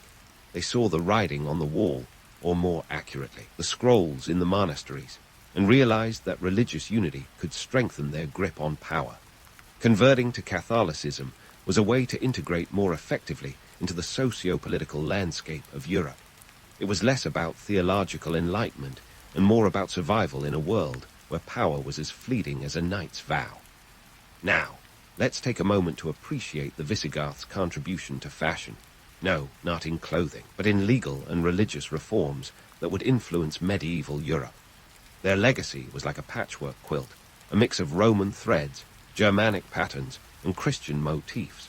They set the stage for the medieval kingdoms that followed, showing that even barbarians could be statesmen, lawmakers, and shrewd politicians. As we delve deeper into the Visigothic saga, it's clear that their story is one of transformation. They weren't just the conquerors of Rome, but the architects of a new European order. Their influence was felt far beyond their Iberian kingdom, echoing in the halls of medieval Europe like a particularly catchy tune. So, as we continue this journey, keep an eye out for the twists and turns that define not just the Visigoths, but the continent they helped shape. Stay tuned, because this tale of power, politics, and a bit of medieval intrigue is far from over. And so, Visigoths were strutting their stuff across Iberia, no longer the misunderstood outsiders, but now the headline act. Enter King Leovigild, the man with a vision as bold as his mustache. If the Visigoths were a rock band, Leovigild was their charismatic frontman, ready to bring the kingdom into the spotlight with a mix of military might, political savvy, and a bit of regal bling for good measure. Leovigild reigned from 568 to 586 AD, a time when the Visigothic kingdom hit its high note. His reign was like a greatest hits album, packed with anthems of conquest and unity. He wasn't just about expanding borders. He wanted to make the Visigoths the A-listers of the Iberian Peninsula. To do this, he embarked on a series of military campaigns that were as calculated as a chess match, with stakes higher than a medieval banquet. One of Leovigild's major triumphs was his successful campaign against the pesky Suebi in 585 AD. These guys were like the weeds in his perfectly manicured lawn, and Leovigild came in with the metaphorical lawnmower. The Suebi had been a thorn in the Visigoth side, holding onto their corner of northwest Iberia with the tenacity of a terrier with a bone.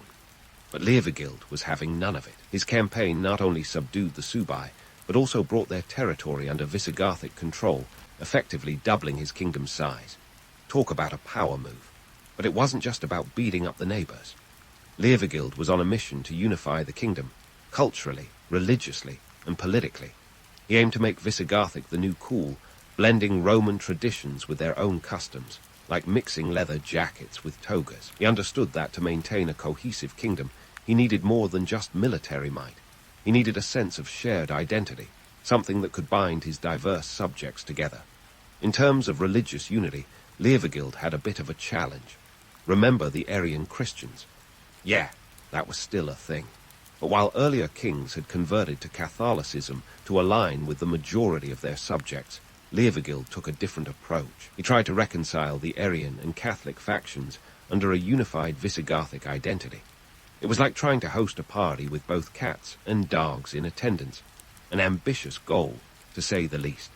Leovigild also flexed his legislative muscles, reforming laws to strengthen royal authority.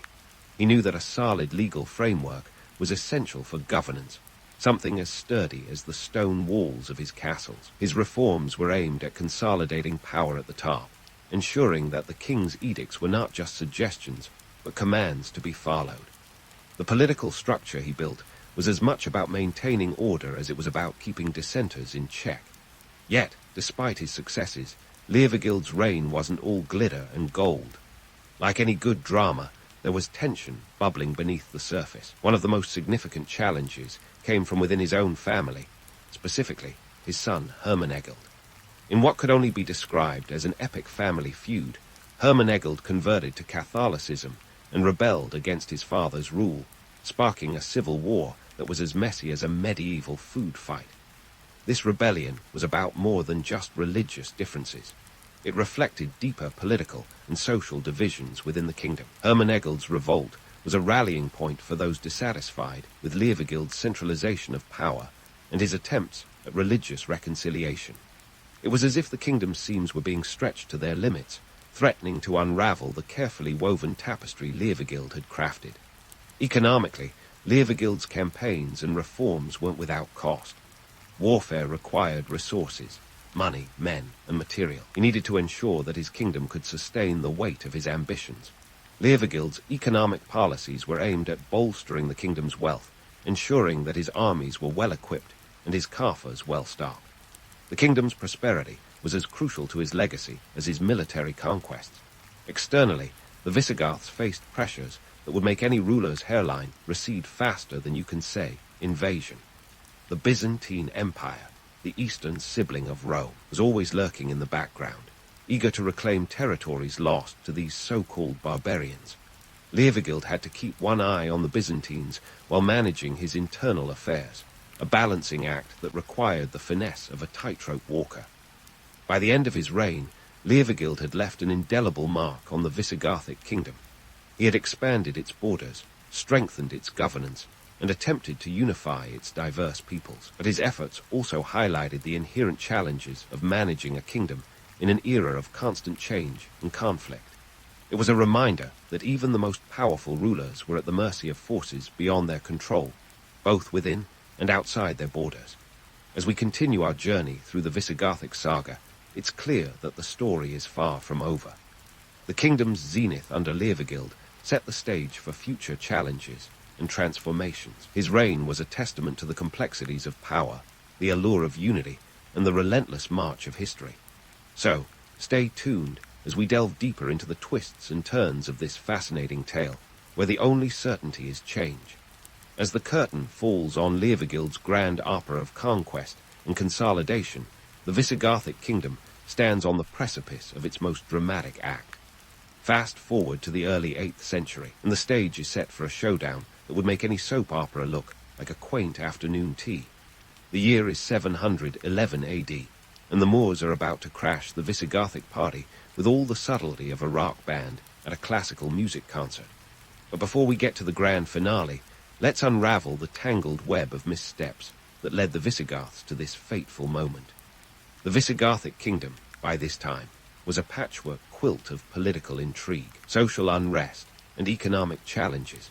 Picture it as a once glorious tapestry, now frayed at the edges, still impressive from a distance, but unraveling upon closer inspection. Politically, the kingdom was a hotbed of rival factions vying for power, with the throne changing hands more often than a game of musical chairs. Kings were assassinated or deposed with alarming regularity, a trend that didn't exactly scream stable governance. One of the major players in this chaotic saga was King Roderick, whose reign began around 710 AD under a cloud of controversy. Roderick's ascent to the throne wasn't exactly a smooth transition. It was more like a political coup wrapped in a power struggle, with a side of family drama.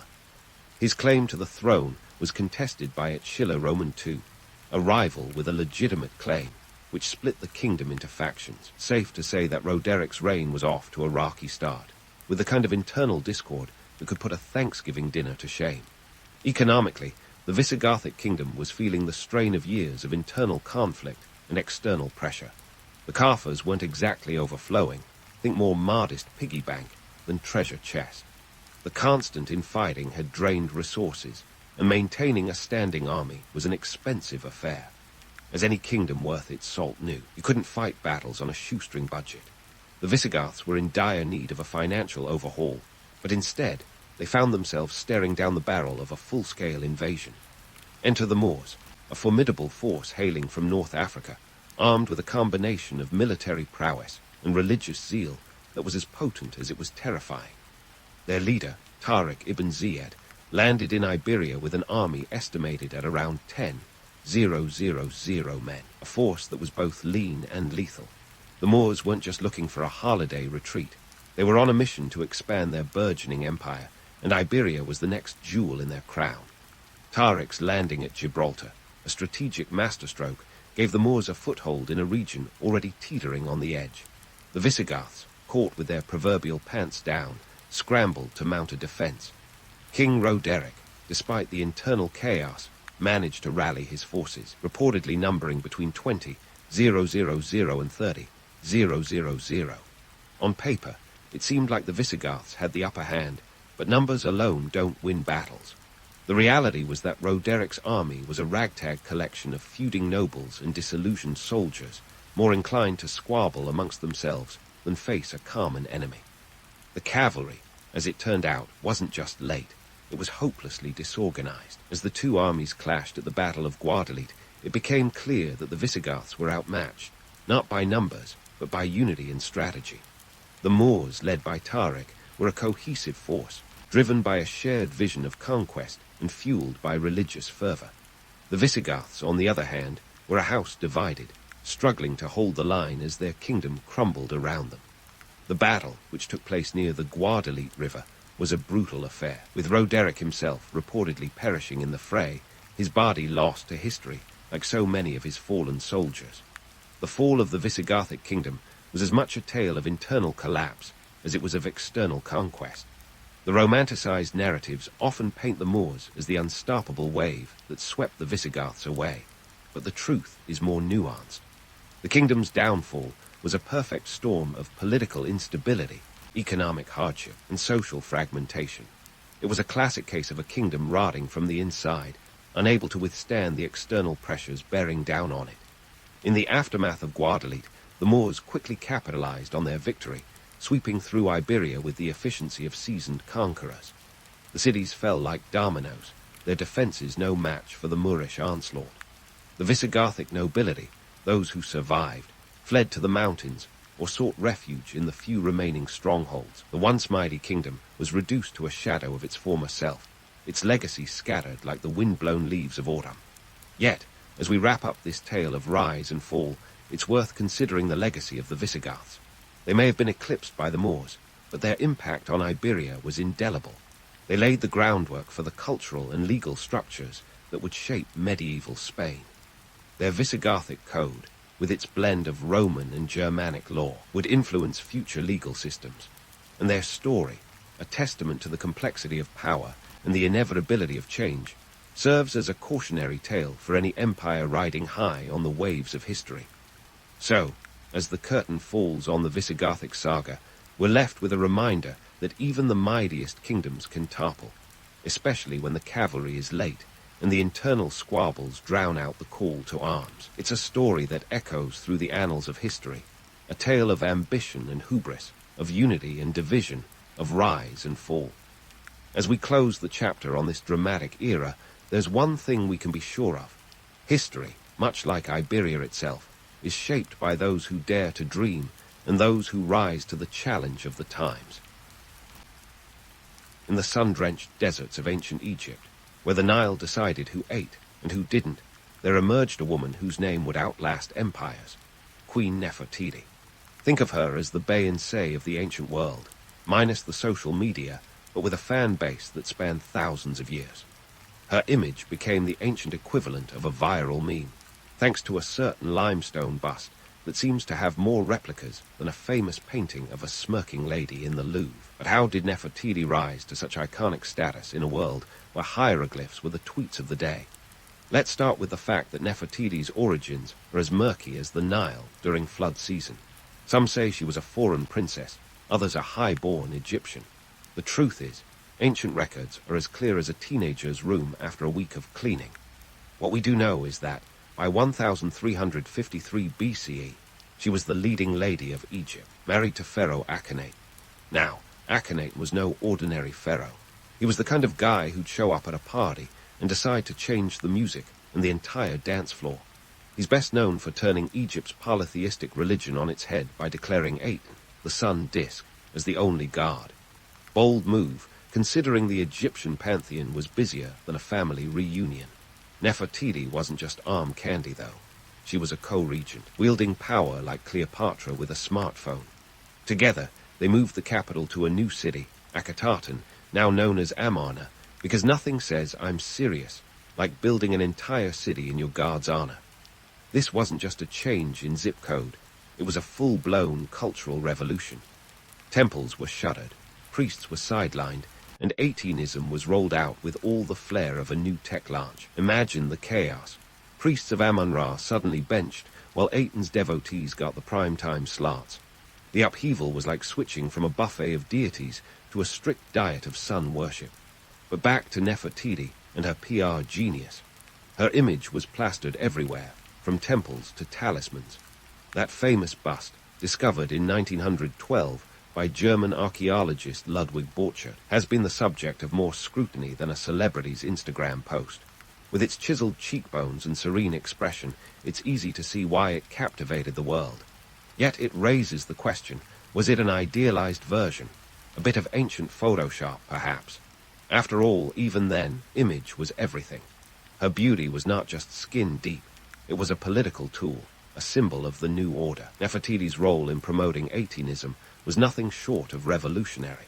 It's like having a royal influencer campaign, complete with sacred selfies and divine hashtags. She was often depicted in positions of power, driving chariots, smiting enemies, activities not typically associated with queens of the time. While ancient Egypt wasn't exactly a bastion of gender equality, Nefertiti's prominence suggests she was more than just a pretty face.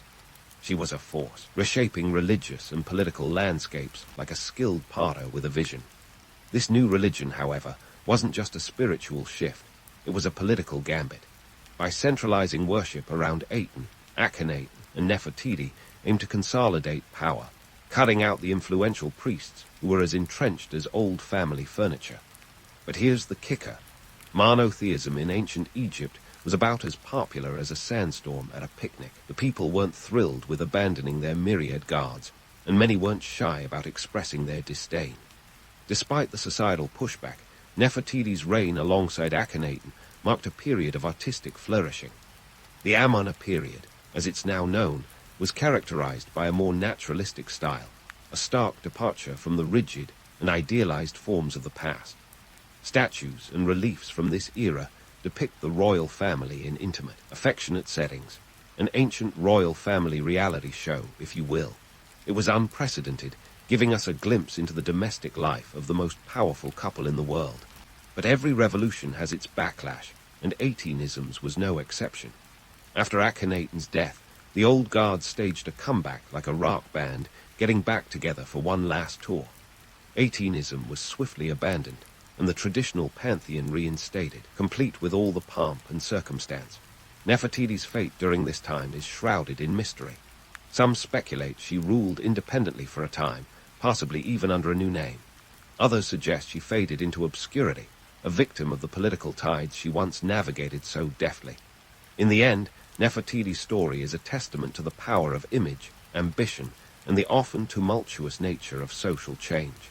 Her legacy, immortalized in that famous bust, continues to captivate and intrigue, a timeless reminder of a queen who was as enigmatic as she was influential. So next time you see her likeness, remember, behind those serene eyes was a woman who helped reshape a civilization, one sun disk at a time.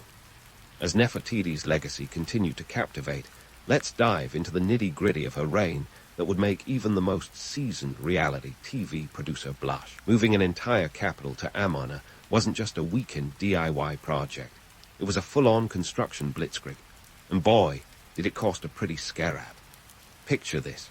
Fields of limestone blocks sprouting like weeds, while artisans and laborers scurried about under the blazing sun, creating what was essentially the ancient version of a mega mall dedicated to Aten. This was not just an architectural facelift. It was a bold statement, like swapping out your family sedan for a fleet of Ferraris. Now, you might be wondering about the tab for all this grandeur. Spoiler alert, it wasn't cheap. This massive urban makeover strained Egypt's coffers more than a pharaoh's pyramid scheme. Nefertiti and Akhenaten were essentially the ancient world's Kardashians, trying to one-up their predecessors with a city that screamed, "Look at us." But let's be real. Keeping up with the Joneses, or in this case, the Ramesses, never been easy on the budget. The royal treasury must have felt like it was on a perpetual juice cleanse, drained and depleted.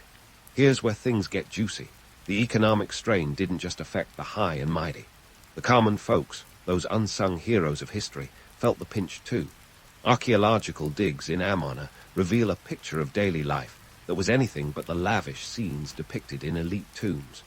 Imagine cramped living quarters, hastily built structures, and a standard of living that would be a hard pass on any real estate show. These citizens weren't living in palatial splendor. They were hustling just to make ends meet in the shadow of Aten's towering temples. Bronze Age Egypt was a society where the disparity between rich and poor could make modern income inequality look like a minor quibble. The construction frenzy in Amarna demanded resources, not just in stone and artistry, but in manpower and food, commodities already scarce. This wasn't just a case of moving the chess pieces around. This was an upheaval that ricocheted through all levels of society. Farmers were conscripted to feed the burgeoning city's workforce. Artisans were uprooted from their homes, and the entire economic landscape was reshaped like a sand dune in a desert storm. But wait, there's more. The political dynamics under Nefertiti and Akhenaten were as tangled as a soap opera plot. With the capital's move, the power shift was monumental. The traditional priesthood, used to calling the shots with the precision of a Swiss watchmaker, suddenly found themselves with all the influence of a high school hall monitor. The new capital was a power play, a blatant attempt to centralize authority and marginalize the once omnipotent clergy. You can imagine the political scene was like a Game of Thrones, minus the dragons, but with plenty of palace intrigue. And while the royal couple was busy reshaping Egypt, the common people faced an entirely different set of challenges. We can look to the archaeological evidence for this. The bones don't lie, folks. Studies of skeletal remains from Amarna show signs of malnutrition and physical stress, painting a picture of a populace that was working hard and eating less. It's a grim reminder that while the pharaohs played their games of power and prestige, the everyday Egyptian was left to shoulder the burden, quite literally.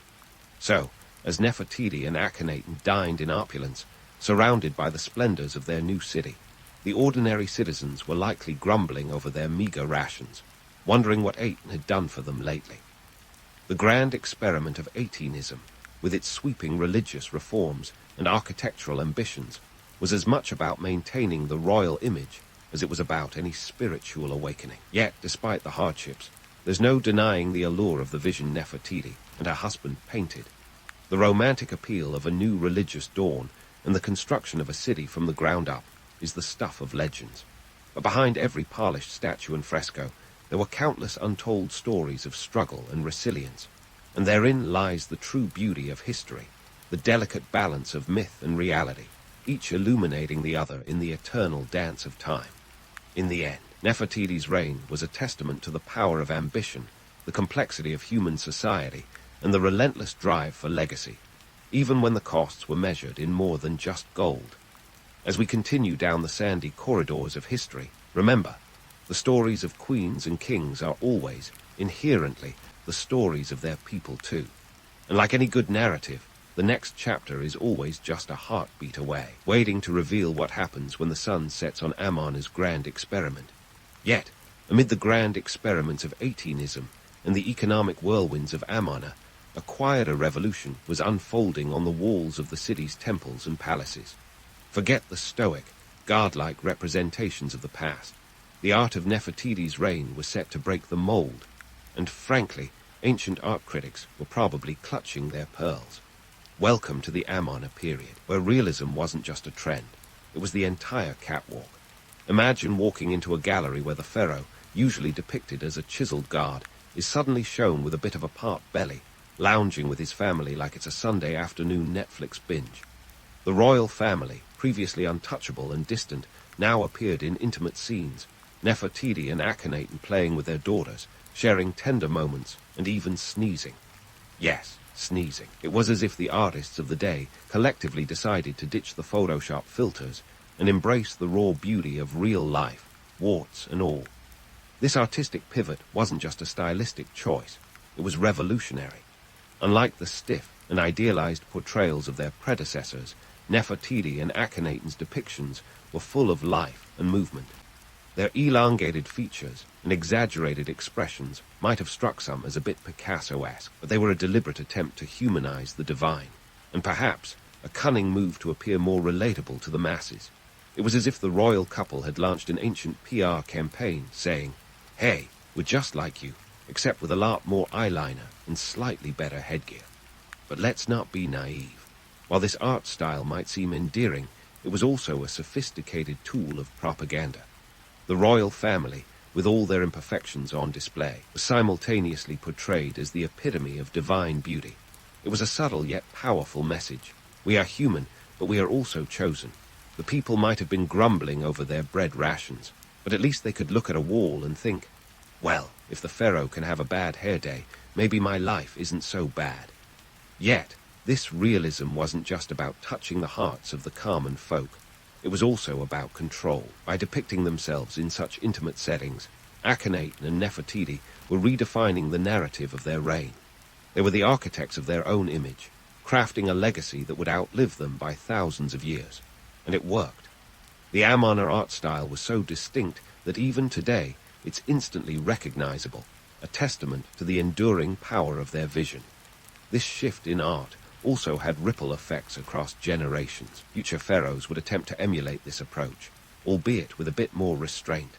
The realism of the Amarna period left an indelible mark on Egyptian art, influencing everything from burial practices to how subsequent rulers chose to depict themselves.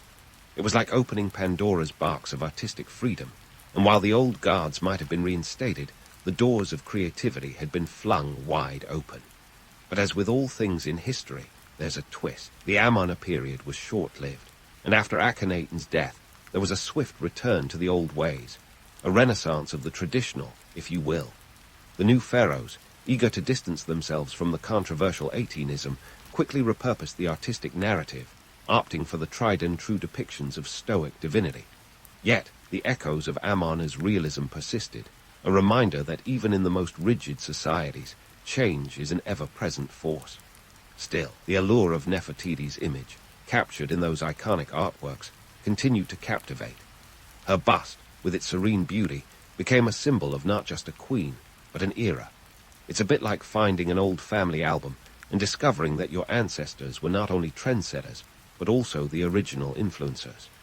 The artistic revolution she championed was as much about cementing her legacy as it was about shaping the future of Egypt's cultural identity. In the end, the art of Nefertiti's reign was more than just a collection of pretty pictures. It was a statement, a challenge to the status quo, and a reminder of the power of image in shaping history. As we stand before these ancient works today, we're not just looking at relics of a bygone era. We're witnessing the echoes of a queen who understood the power of a well-crafted narrative. And as history shows, a picture is worth 1,000 words, especially when it's carved in stone. So, as we prepare to delve deeper into the saga of Nefertiti and the legacy she left behind, let's keep in mind the delicate balance of myth and reality that defined her reign. The beauty of history lies not just in the grand tales of kings and queens, but in the subtle artistry that paints the human experience across the ages. With every brushstroke and chisel mark, Nefertiti's story continues to unfold, inviting us to explore the complexities of a world where art and power were as entwined as the threads of the finest Egyptian linen. And remember, in the world of history, there's always more to the picture than meets the eye. And just like that, our leading Lady Nefertiti pulled a Houdini, vanishing from the stage of history as if the sands of Egypt swallowed her whole. One moment, she was the face of a religious revolution, and the next, she was as elusive as a pharaoh's tax returns. So, what gives? How does one of the most powerful women in ancient history just disappear from the records like yesterday's gossip? Let's dive headfirst into the world of speculation, where facts are few, and theories are as abundant as pyramid schemes in the afterlife. First up, the political conspiracy theory. Picture ancient Egypt as a game of Monopoly, but instead of hotels and railroads, you've got temples and divine mandates. Akhenaten's reign, its Aten obsession, wasn't exactly winning him any popularity contests. After his death around 1336 BCE, the old religious guard was likely plotting a comeback akin to a rock band reunion tour, complete with all the old hits. In this scenario, Nefertiti, who was Atenism's poster child, might have been outmaneuvered in the political shuffle, her influence quietly erased as traditionalists took the reins. Another possibility, health issues. Now, nobody's suggesting Nefertiti was felled by a common cold, but ancient Egypt wasn't exactly renowned for its healthcare. There's a theory she might have succumbed to a sudden illness, which in those times could be anything from plague to a particularly bad batch of figs. Just like that, she could have slipped away, leaving no grand tomb or detailed record of her passing. Then there's the tantalizing idea of a secretive power transition. Some historians propose that she might have taken a new name and ruled as Pharaoh Nefertiti. This wasn't just a fresh set of business cards. It was an entirely new identity. If true, this would mean she managed to hold the reins of power even as she slipped under the radar, a move worthy of a political chess grandmaster. But here's where it gets really juicy. Whether she faded into obscurity or donned the pharaoh's crown under a different moniker, her disappearance marked a critical turning point. The Atenism experiment, which she had championed with all the fervor of a startup founder at a pitch meeting, began to unravel. With Nefertiti gone, the old guard saw their chance and staged a comeback that would make any deity proud. By the time Tutankhamun came to power, Atenism was on its last legs, and the folks of Egypt were ready to welcome back their beloved pantheon with open arms. Speaking of Tutankhamun, let's not forget that he was Akhenaten's son, possibly even Nefertiti's own child, making the whole situation more tangled than a royal family tree after a few dynastic marriages. Under his reign, the capital was moved back to Thebes, and the traditional polytheistic religion was reinstated with the fervor of a retro-fashion comeback. It was as if Egypt collectively decided, enough of this sun disk business. Let's get back to the good old days of Ra, Osiris, and the gang. But why did Nefertiti's absence spell doom for Atenism? Well, without her captivating image and political savvy, the movement lost its most charismatic spokesperson. The economic pressures from building Amarna and the unrest among the priesthood were already straining the system. Nefertiti's disappearance was the final straw in a basket that was already fraying at the edges. As the religious tide turned, so did the fortunes of Amarna. The city, once a symbol of Akhenaten and Nefertiti's audacious vision, was abandoned faster than a New Year's resolution. Its stones were repurposed, its temples left to the mercy of the desert winds. The grand experiment was over, and all that remained were the whispers of what could have been. Yet, even as traditional polytheism made its triumphant return, the ripples of Nefertiti's reign were felt long after her disappearance. The art, the politics, the very fabric of Egyptian society had been forever altered by her and Akhenaten's radical ideals. The story of Nefertiti isn't just about a queen who vanished. It's about the enduring power of innovation, the fragility of change, and the relentless march of history. So, where did Nefertiti go? Was she quietly buried in the sands, her legacy left to the whims of time? Or did she transform, as so many powerful figures do, leaving behind a different kind of mark? While the answer remains hidden, her story continues to capture our imagination, a testament to the allure of mystery and the eternal quest for understanding the past. As we prepare to explore the next chapter of this tantalizing tale, let's remember that history is never truly finished. In the world of ancient Egypt, where myths and realities intertwine, every unanswered question is a doorway to new discoveries. Stay tuned as we continue to unravel the enigmatic legacy of Queen Nefertiti and the world she helped to shape. As the sands of time swirled around the forgotten city of Amarna, Nefertiti's legacy was far from being buried alongside her vanished presence. Instead, her story morphed into the stuff of legend, wrapped in layers of myth and mystery that would keep historians and Hollywood alike transfixed for millennia. Let's dive into why Nefertiti remains a cultural icon and what her tale tells us about power, image, and the eternal allure of a good mystery. First off, let's talk about that bust. No, not the kind that involves breaking down doors, but the limestone sculpture discovered in 1912, which has become more famous than a Kardashian at a controversy convention. This bust isn't just a piece of art. It's the Mona Lisa of Egyptology. With those elegant cheekbones and that enigmatic smile, it's captivated everyone from academics to art lovers. But here's the kicker. It may not even look like her. That's right, folks. Some scholars argue that the bust might be an idealized version, a piece of ancient propaganda crafted to project an image of divine beauty and regal perfection. It's like discovering your favorite Instagram influencer uses filters. Shocking, but not entirely unexpected. Yet, the romanticized image of Nefertiti as the ultimate beauty queen has its appeal. In a world where image is everything, she was the original influencer, commanding attention without a single tweet. But beyond the aesthetics, there's a deeper significance. Nefertiti's story reflects the timeless human fascination with beauty as power. Her carefully curated image was part of a deliberate strategy to establish legitimacy and authority in a tumultuous time. Ancient Egypt was no stranger to using physical allure as a political tool, and Nefertiti wielded this power with unparalleled finesse. But let's zoom out and look at the bigger picture. Nefertiti's life was not just a tale of beauty. It was a masterclass in political maneuvering. The economic and social upheavals of her reign were monumental. Remember, this was a woman who co-ruled an empire, shaping its religious landscape and challenging the status quo like a boss. While Akhenaten might have been the face of Atenism, Nefertiti was its heart, driving the movement with the precision of an ancient political strategist.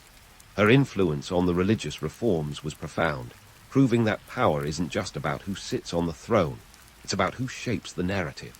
Yet, history has a funny way of turning complex figures into caricatures. Over the centuries, Nefertiti's image has been romanticized, simplified into the beautiful queen trope that overlooks her political acumen and leadership. It's like watching a biopic where the main character is reduced to a single defining trait, ignoring the layers that made them truly intriguing. This oversimplification does Nefertiti a disservice, reducing her to a symbol rather than the dynamic leader she was. In modern times, Nefertiti continues to inspire, her legacy touching everything from fashion to feminism. She's a reminder that women have been wielding power and influence long before the modern era, breaking barriers in societies that often underestimated them. The allure of Nefertiti lies not just in her beauty, but in her ability to challenge the norms and reshape her world, a lesson that resonates across the ages. But what about the lessons of her reign? Nefertiti's story is a cautionary tale about the risks of radical change. The sweeping reforms she and Akhenaten implemented were ambitious, but they also destabilized a society grounded in tradition. The backlash was swift, and the return to the old ways was a testament to the resilience of cultural inertia. It's a reminder that revolutions, no matter how well-intentioned, can have unintended consequences, especially when they disrupt deeply ingrained beliefs. As we dig deeper into her legacy, Nefertiti also offers insights into the interplay between religion and politics. Her story illustrates how belief systems can be harnessed to consolidate power, a strategy that rulers throughout history have employed with varying degrees of success. Atenism was more than a spiritual movement. It was a political tool designed to centralize authority and diminish the influence of the entrenched priesthood. It's a stark reminder that religion and politics have always been bedfellows, shaping societies in ways that are both profound and complex. And just like Nefertiti herself, her legacy is wrapped in mystery. Despite the centuries of speculation, we may never know the full story of her life and disappearance. But perhaps that's the point. The beauty of history lies in its ambiguity, the tantalizing gaps that invite us to explore, question, and imagine. Nefertiti's story is a testament to the enduring power of myth, the allure of the unknown, and the timeless quest for understanding the past. In the end, Nefertiti's legacy is a rich tapestry woven from threads of beauty, power, and mystery. Her influence echoes across time, a reminder of the complexities of leadership and the enduring allure of a well-crafted narrative. As we reflect on her story, let's remember that history is not just a series of events, but a collection of human experiences, each one contributing to the ever-evolving tapestry of our shared past. So, as we conclude this chapter of Nefertiti's saga, let's carry forward the lessons of her reign. In a world that often reduces complex figures to simple narratives, let's strive to embrace the complexities, celebrate the nuances, and acknowledge the multifaceted nature of history. After all, the best stories are those that leave us with more questions than answers, inviting us to delve deeper into the fascinating dance between myth and reality. With Nefertiti, we find a legacy that challenges us to look beyond the surface, to uncover the layers beneath, and to appreciate the intricate interplay of image, power, and influence that defines the human experience.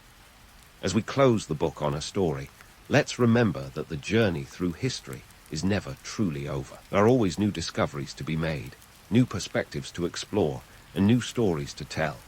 And who knows, maybe one day the sands of Egypt will reveal another piece of the puzzle, shedding light on the enigma that is Nefertiti. Until then, her story remains a testament to the enduring power of history to captivate, inspire, and challenge us in ways that are as timeless as the desert itself.